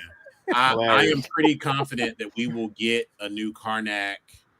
But it'll be we got to now. No, yeah, but it'll be paired in a 2-pack, so you'll be forced to buy the new one with a Maximus. Yeah, I can see that. That's how they'll do it. I mean, that'll work, right? Like, we need a Maximus. We do need a Maximus. It'd be a first time for a Maximus, and then we'll get the proper redo for Karnak, so the whole crew is looking good together. Yeah. Well, how would you guys want Karnak made? Like, on what body? That's a good question. What's a good, thin, really articulated body? I kind of like the animated, Amazing Fantasy Spider-Man body. Yeah, that would work. That would definitely work. Yep. Yeah, I think that would be What about the Nightcrawler body? What body's that? The X-Men 97 one or the It's the same body, no? I think it's slightly different. Yeah, I think it's different. Just slightly though. Amazing Fantasy would be perfect though. Amazing Fantasy would be good for sure. Yep. I mean, is that the same body that you would want them to use if we get a new Daredevil? Because what is the thinnest Marvel, the thinnest like muscular body that is the buck that we have right now with them? I guess it's probably Nightcrawler is probably a little thinner than Amazing Fantasy, I guess. But yeah, it would be one of those two probably. I think. I don't think it would work for Daredevil though, right? No, that's too thin. Nightcrawler is too. That one is too thin. Yeah. He has good bulk to him because he's a boxer. Yeah, for sure. Yeah, but anyways, shout out to Ryan and Dan, and they're both really great guys. And you're right, Boog. They do get a lot of undue like attacks. Like some. Oh, that's one thing. Ryan, he get this motherfucker when he was at Hasbro, he would get attacked. Like people would be talking personal shit about him. Blaming him Oh for everything. yeah. Of course. The dopest thing, this motherfucker was unaffected. Sorry for the bad language. I don't know if you guys be cussing up here. We're famous here. I get all of our videos demonetized because I curse like a psychopath. There's a guy on here. Shout out Gary King. Him and his family like watch the show or whatever, and then they'll go, "Oh, there's the guy that curses all the time," and it's me. So I'm mad. That's how Gary is labeled you. yeah, there's the guy that curses all the time. Oh shit. Yeah, man. That was a bridge too far for me. When people started like making racist comments about Dan and Ryan. Oh yeah, that's fucked up. Like, I'm all for any type of joke as long as everyone's in on the joke.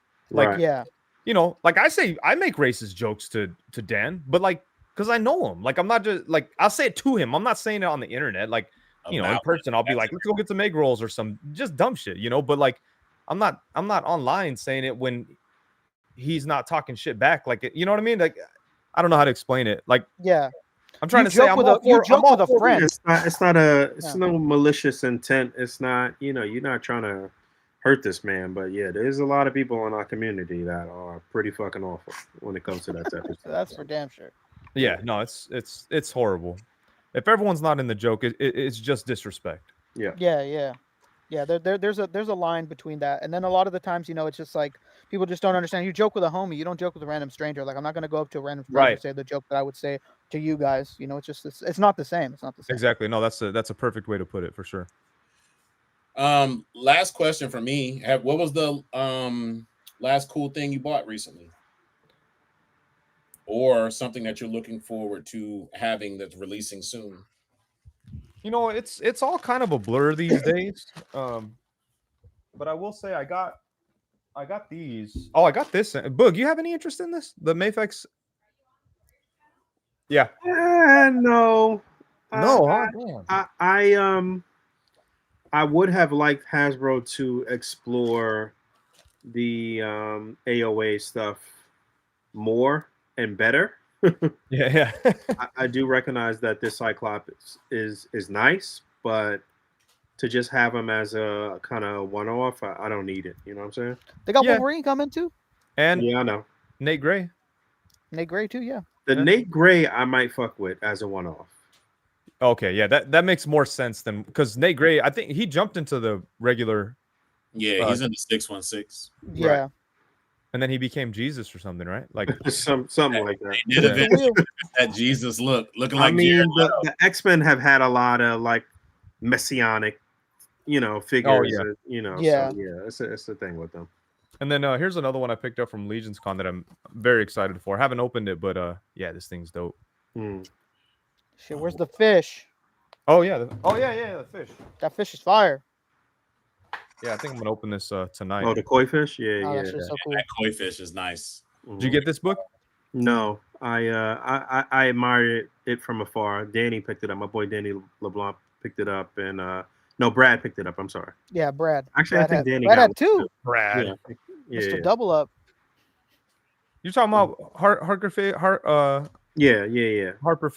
Mhm. Yeah. I The got man beef with the Harper flavor Figs. saver. I got beef with him.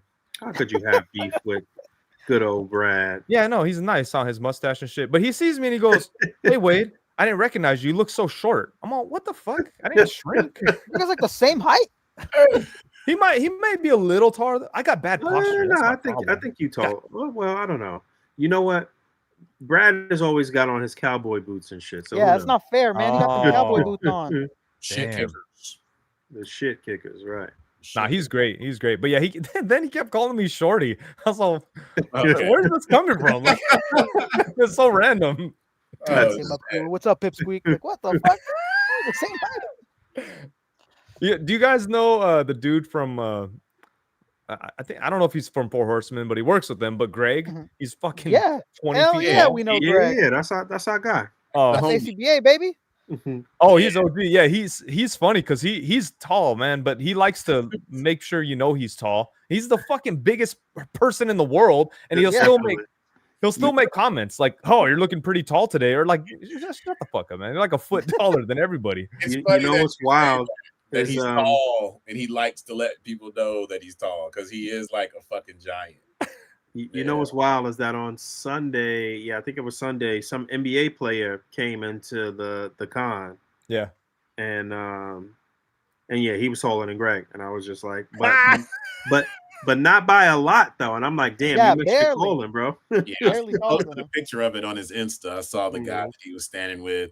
I tell him all the time, I'm like, all that fucking height, you wasted it collecting toys. Collecting toys, right. He could have shit off the top shelf for the rest of us. Hey Natalie, come here, please. Sorry, guys. No, you good. Yeah, it's been cool to see G do his thing with the Four Horsemen. I don't have one. Seeing them bless him with the figure based on him was fucking next. Yeah, was really cool. Greg having his own figure is an insane accomplishment. Yeah, they love Greg, man. They do. He's a likable guy. He's really nice. It's so funny you say that because he is like one of the most likable, yet will still knock you the fuck out. Right. Yeah. No, it's so funny because if you know G and know his story, like he's worked security at different spots around Jersey for a long time. And we used to have a group where he'd come back and tell his stories like, hey man, look this guy I laid out tonight. Like, oh shit. But you wouldn't know because he's so like fucking approachable. Like he really will give you the shirt off of his back and loves his mom. But he's one of those people that he's with the shits, and I love him. With the shit. Then he's too big to be with the shits. He'll fuck some shit up.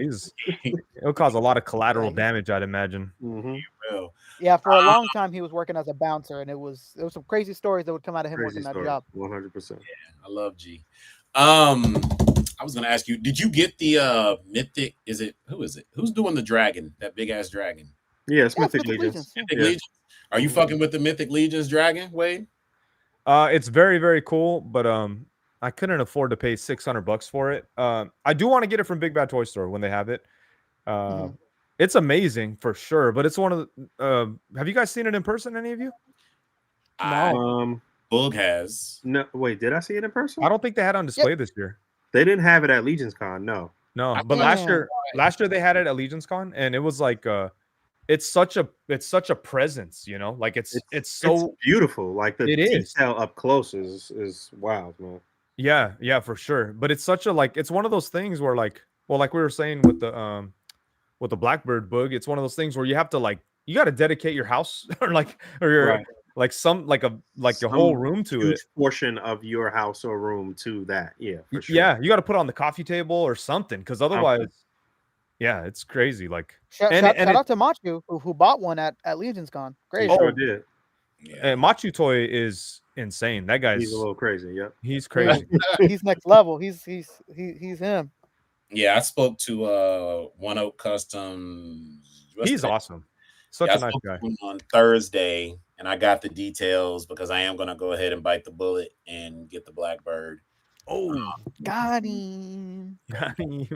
But I have no idea at all where it's going to go. But when you think about it, the value for what you get is for it to be like creator made is too good not to get. Yeah, for sure. Yeah. It looked that looked very good in person as well. It was quality. It was. Yeah, it didn't look like some cheaply made bullshit. It was very nice. I was peeking in on Machu's page to see if he had anything alluding to the fact that he got the Blackbird, but no. He's probably waiting to do a reveal. Yeah. It was all homies telling each other like, "Hey, guess what Matthew got?" Yeah. Mm-hmm. I did order the dragon. I don't collect Mythic Legion. I'm gonna sell all the figures that it comes with, but once it's here, I also have no idea what I'm going to do with it because I don't know. For me, I was like, there's nothing else out that looks like this. I've always loved dragons. And so to not have it would be, I would kick myself once everybody gets theirs and then like experience that FOMO. But I have no idea where the fuck it's gonna go once it gets Yeah, it's huge, man. It's park a it real in your presence, garage. like you said, yeah. Yeah, it's Every time I get a HasLab, I'm like, damn, where's this gonna go? I can't even imagine a Blackbird. You see a Lawless right there. Speaking of Lawless which, Studios using AI on his Power Rangers. Yeah, I really don't like to see people doing. I know it breaks my heart. Yeah, there's nothing that it's like we have a little friend group that does that every time. Like, look who's next, and it's like the next person using AI. Like, no, why? This doesn't even look good. No. Yeah, my cousin who like is always really supportive, like with my Odious stuff. He's a good dude, but he's not an action figure guy. You know, he sent me a video the other day of like some AI, like Odious, Cowboy Odious doing some AI shit. I'm like, and I don't want to be like, man, fuck this. I was just like, get my shit off of that. Yeah, I was just like, that looks cool, man, but I don't do any AI. I don't rock with that. He's like, everything will be AI in 5 years. I just didn't respond. I was like, you know what? Should have just hit him with delete this. With the meme with somebody sliding them the money, like time. Delete this. Have you taken any shots or have you got any photos of the Cowboy Odious on anybody's horse? No, I need to. I have the Mythic Legion. I was just thinking about that too, because I have my Mythic Legion horse right here in front of me. I was just thinking about that. Yeah, I need to do that.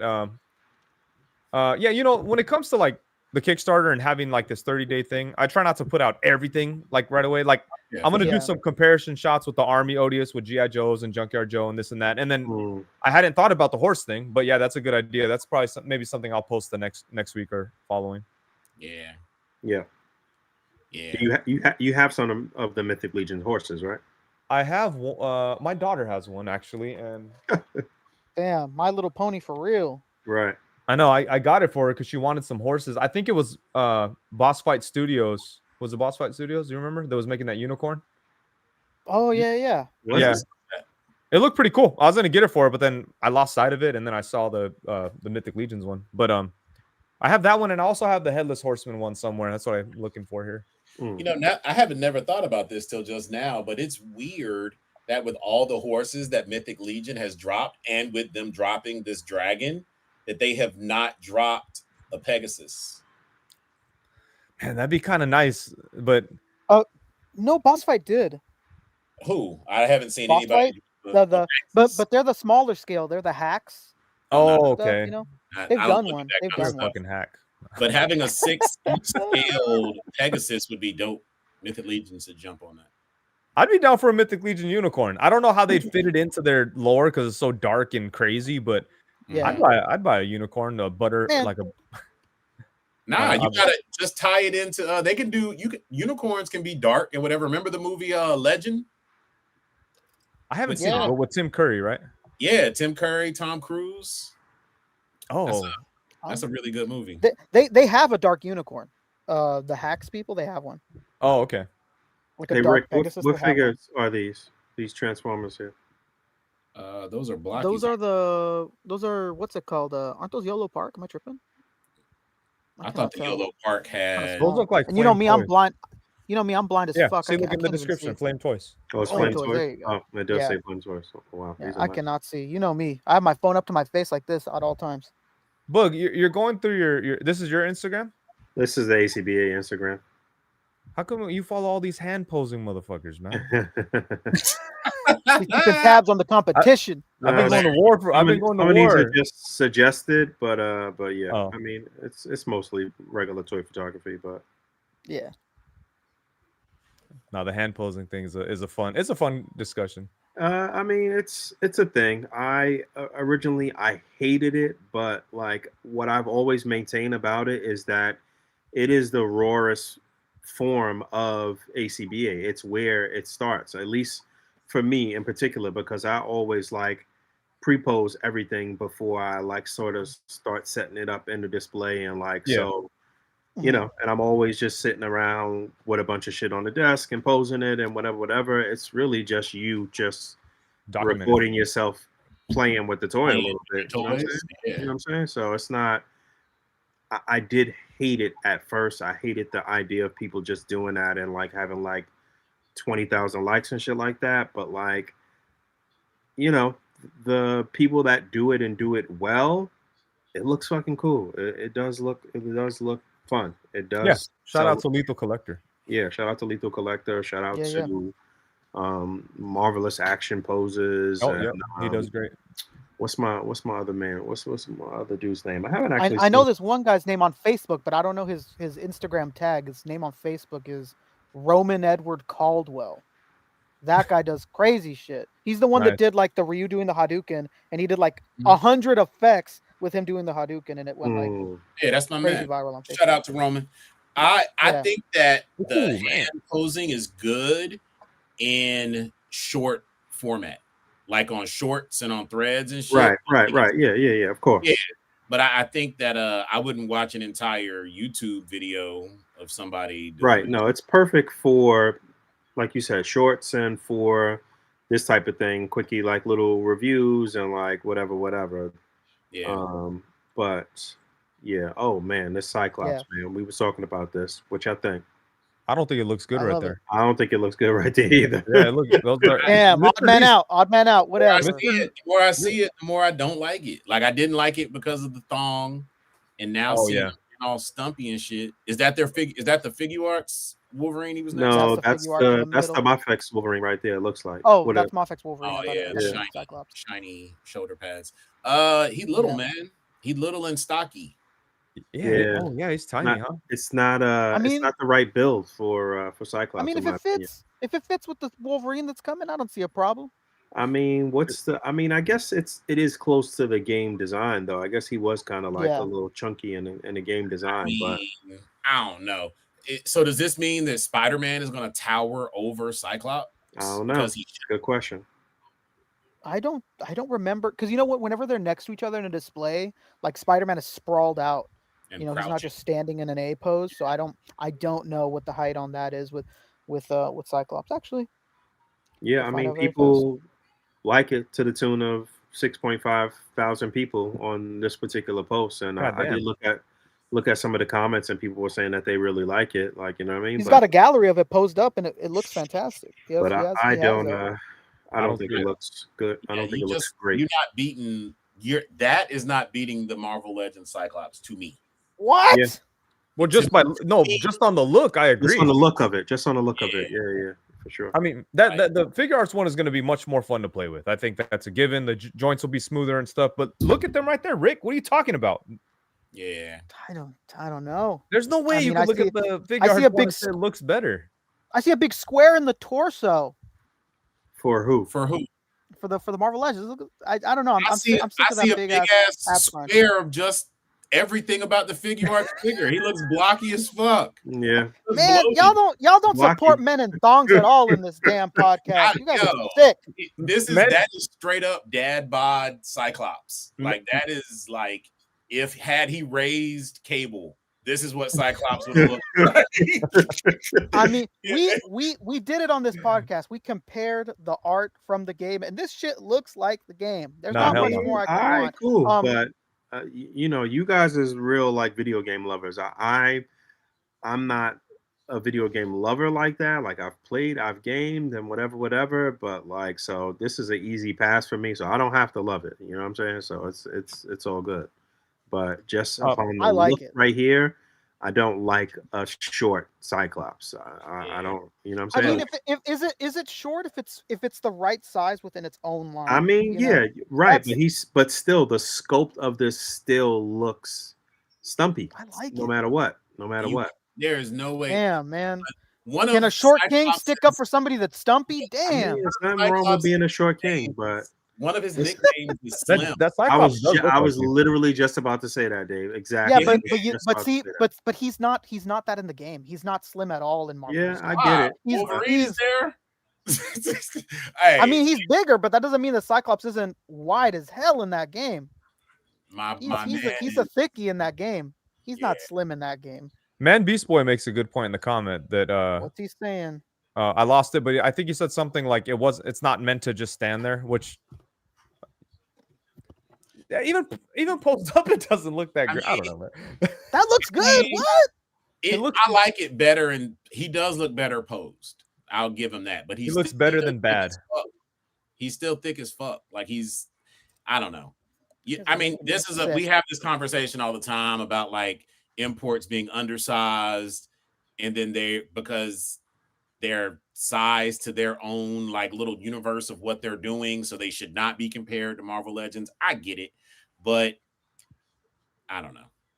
I'm still gonna buy it. It just doesn't look that great. I mean, it looks fine, and I mean, it looks good enough to buy. I just don't think it's end all be all Cyclops. Yeah, I don't love it. And I'm thinking really about like the intro to the game where like him and Ryu do that like iconic handshake. Like he's skinny in that. Like he's not thick boy Cyclops when they do that. And so okay. So this Wolverine though, I may fuck with this because the more time I spend with my Gamerverse Wolverine, the more I start to dislike him. Really? You don't like it? I didn't even open mine yet. He's too big, and so everything that I'm saying about this figure art Cyclops, the critiques that I'm making about him, those same critiques can be made about this Wolverine made by Hasbro. I see. He's too tall. He's just a little bit too thick. And again, it's a great Wolverine, but so far, based on these images that we've seen of the figure arts version, I think theirs is superior to this. Gotcha. Okay. So yeah, far. I mean, their Wolverine isn't as stylized as some of the artists for this game. So for far. SHF. So yeah. See, that looks good. That looks good. That looks real good. I actually was looking at pictures of them today, and I did like a double take and was like, God damn. No matter what, these versions of the characters absolutely shit on the Marvel Legends version. I mean, it's not even close. Oh yeah, man, so that's good. dope right there. Look at that head sculpt. That is a great looking figure. Yeah, that looks good. I can't wait to get that from CT Toys. Oh man, I'm that guy. Yeah, I stick with CT Toys when they make something that Mafex never makes, like that some sort of color variant or whatever. That's for me. Effect for the eye right there is very Cross. cool. That was a nice touch. Yeah. It's iconic. Oh yeah, the cross. Yeah, that is cool. That cross beam, yeah. This guy does a good job with his showcases, Mr. Lee. Yeah. Did you meet him at SDCC? I didn't. I heard he was there, Yeah. but I did not meet him. Yeah. Is he a cool guy? I didn't actually get to meet him. I saw him and saw him chatting it up with people at the bar and whatever, but I didn't know who he was until after or whatever. So I didn't really get a chance to meet him, but he seemed like a cool dude. Yeah. There's nothing worse than when that happens. With Mr. Lee? Yeah, because he works with Storm Collectibles or whatever. Oh yeah. So this is a Jada household over here. So yeah. Jada household, baby. Yeah, Jada. June. Shout out to June. Shout out to June. I don't I will say that I like Mr. Lee's cleanliness and like his very photography and stuff like that, but I don't think he's one of the best posers though, to be honest. No, but yeah, his presentation it does look a little doctored or something, but it is beautiful. Yeah, it's beautiful. He's definitely doing some type of little touch ups and chopping something there for sure. Can I trouble you to scroll up for yeah. I don't have beef with Mr. Lee, by the way. He's that's a guy. Yes, sir. So I will I know that you're in a Jada house, but I will be replacing my Jada Sagat with this Storm Sagat. You know what's funny? Is I got some shit today for this guy because famously on this show, when they showed him off, I thought that like blocky Marvel Legends style of ab crunch was awful. But to be fair, you can go back and watch it. I said if they line it up with the abdomen, it's okay, but it was inside the abs themselves. I do remember you saying it looked bad. So looking at this video, it's pretty limited in the torso. The torso like hung over a little bit on that little spot. Oh no, maybe it did in a previous shot as well. People were like, it's bigger. People hit me up. Are you happy? Are you happy? And now look, it has less articulation. I was like, I never said not to have it. To me though, I still love it, and this is in my mind's eye how Sagat looks to me. Big, hulking, Muay Thai. I mean, that's how he looks for this iteration of the game. Yeah, but I already got a Sagat from Jada Toys. Hilarious. Yeah, I have them in here somewhere, but I can't wait to get. I still don't even have Ryu and Ken from Storm yet. I'm They're lacking. sold out Storm? everywhere, so you made a mistake. Are they really? Yeah, they're sold out everywhere. They go for double retail, both of them. Oh, that's crazy. Nah. I have made a huge mistake. Yeah, BBCS, nobody got them. Sorry. All right, Yeah. guys, I got to get out of here. All right, right. Wade. Are you still Good going to do talking your with you, show? man. I'm sorry. You're going to do your show, right? Oh yeah, I'm gonna go do mine right now. All right, I'm gonna head All over right. there later and say a bunch of mean things in the comments. Okay, There you I go. will block you. I'm just kidding. All right, brother. All right, man. Good hanging with you, Wade.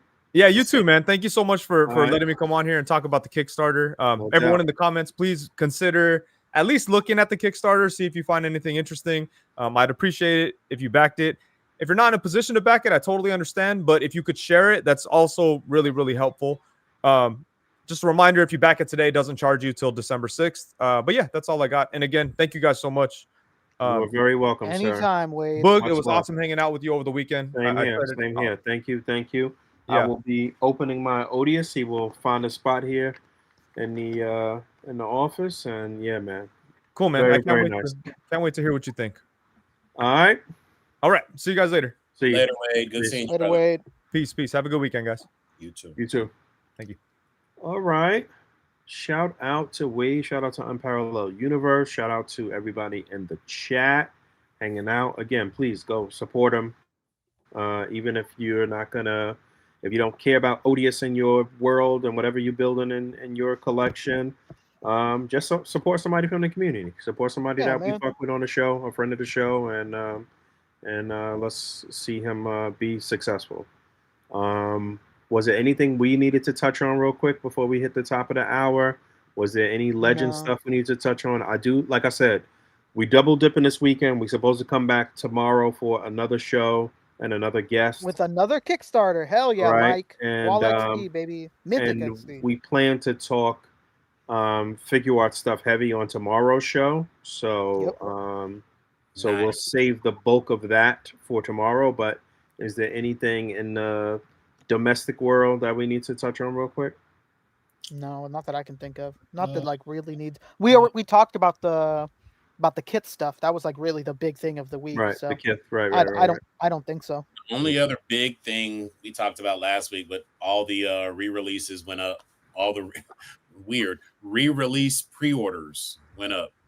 I hadn't even thought about that yet. That they didn't just do straight releases where it's like we're re-releasing shit, you can get it. They like re-release pre-orders, right? Right. Yeah, and they were expensive as hell. Yeah, it's actually Yeah, crazy.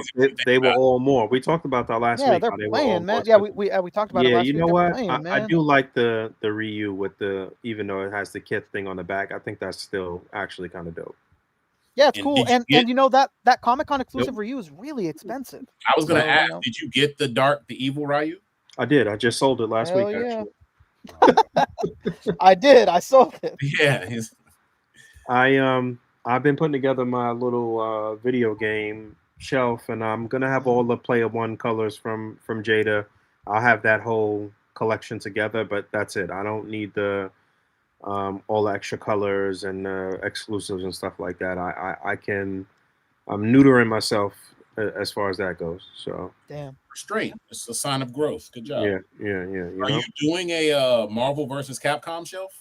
Not really Marvel versus Capcom, but like I said, I am doing a little video game of some things that are near and dear to me, games that I've played. I've got my Master Chief, I've got Mega Man, I've got Solid Snake from Figma, and then I'll have the whole Street Fighter stuff. That was a big part of my childhood for sure too.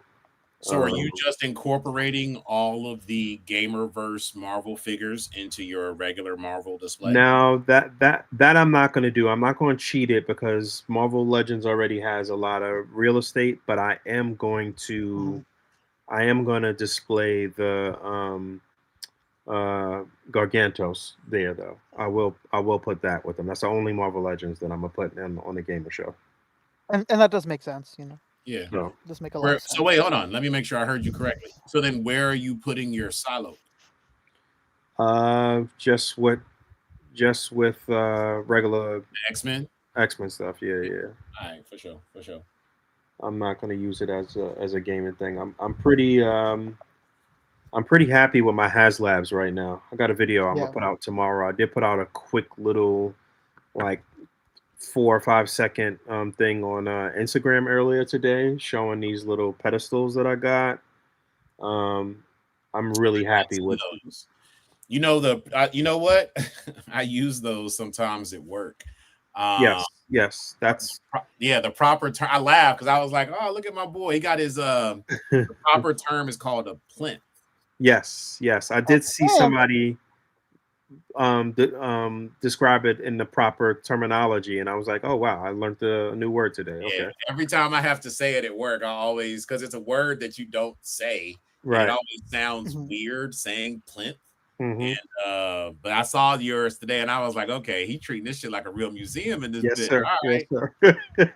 yeah, they look good the way you did them, and the way you did the different heights, and the way you But stacked. Good you job. know what? I'm looking at the HasLabs and like this is Legends' most quality work that they've ever fucking put out. Like, you know what I'm saying? Like Oh, no question.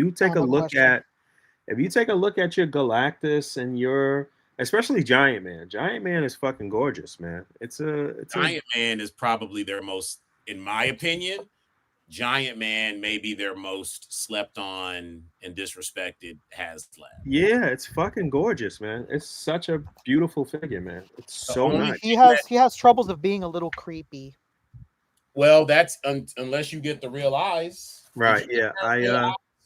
I actually didn't pop on my replacement eyes yet, but they here in front of me somewhere. Yeah, I'm pulling mine out. It's so funny how we talk about shit. This is how disorganized yet organized my life is. Every time we be talking about some shit, it is always like just readily available. Mhm. Um, I had 2 Giant Men, but now I only have Mhm. one, but I still have my extra set of eyes, and I never put the new ones on yet. The only thing that would have made Giant Man, and this is probably going to be a controversial take, but the only thing that would have made Giant Man 10 out of 10, Hmm. still not 100% sold on the articulated fingers. Hmm. You would have Okay. rather the swap out hands. I just would have rather had swap out hands. I don't hate the articulated fingers, but I feel you. I feel you. When I was setting them up here on a pedestal, I was like, I appreciate the articulated fingers. There is, there's something there, and it is kind of like a callback to the early days of Early Turtles, Giant Marvel Man. Legends, and shit. Yeah, I yeah. just feel like the way they were done wasn't the best It way. wasn't the best. No. Robotic. Yeah, exactly. That's the only problem with it. Yeah. They look a little less organic on a figure that looks very organic overall. Like, you know what I'm saying? Like, Hmm. And you know something else? This is going to be another maybe not popular hot take.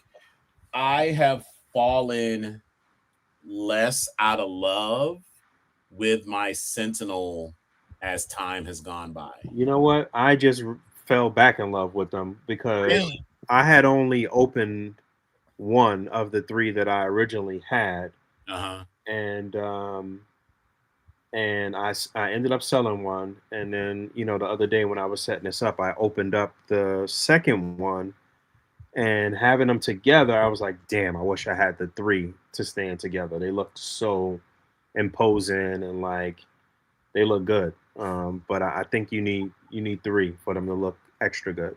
I had 3, and then off break, I think I sold one, and then I went down to 2. And then when they announced, I think when they announced the little mini Sentinel, well, not mini, Hmm. Hmm. but the smaller made to order Sentinel, Hmm. that's when I sold my other one because I was like, yo, I don't need, because you're right. It felt weird not having the 3 Hmm. because then I just had the 2. And then I was like, well, shit, one of these should be master mold.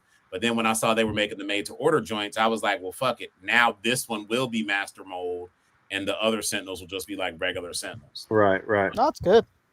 It works, but I'm still salty with Hasbro for the way that they did not give him the ratcheted legs, and never even to this day they never really even spoke on him not having. Yeah, they ain't say shit. But They didn't say shit.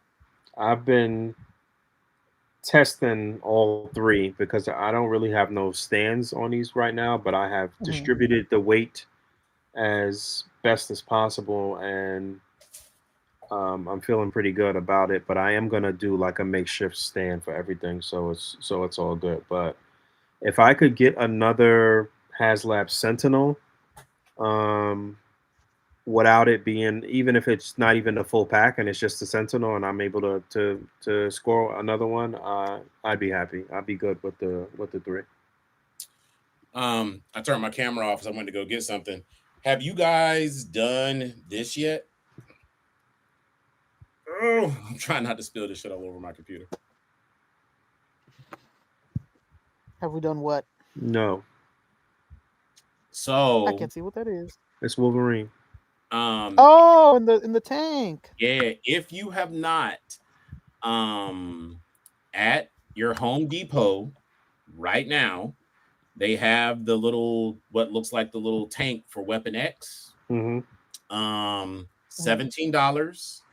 As you can see, it changes lights. It has like a little effect at the bottom that like blows air or some shit.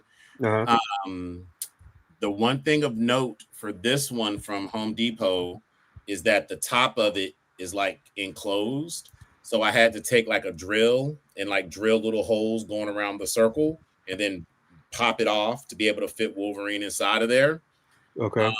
Another hack that I did on mine is instead of just putting straight water in there, I wanted to control the placement of where the bubbles are around him. So I went to Michael's and bought a pack of those, those clear jelly bubbles that you can put inside of like flowers and shit. And like Yeah. So I bought a pack of those and I filled it up halfway inside of here and then filled up the rest of it with water. And when you add water to those, they dissolve and it makes like kind of like a viscous type of liquid. So that when he's in here, you can see like the bubbles like last longer, but also it makes like this crazy kind of like, it looks like a what's the name of the fluid that's in a woman's body when she's pregnant with the baby? Like amniotic, whatever fluid. Amniotic fluid. Yes. Yeah.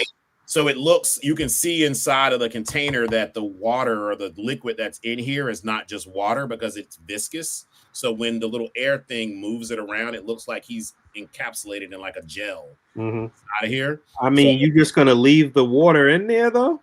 Yeah. So what I'm gonna do tomorrow, so that I kind of tested out the concept of it to make it work. And what I'm gonna do tomorrow is I'm gonna go to the pet store and just buy like some of those anti-algae drops that you would get for an aquarium. And then I'm just gonna drop them in there.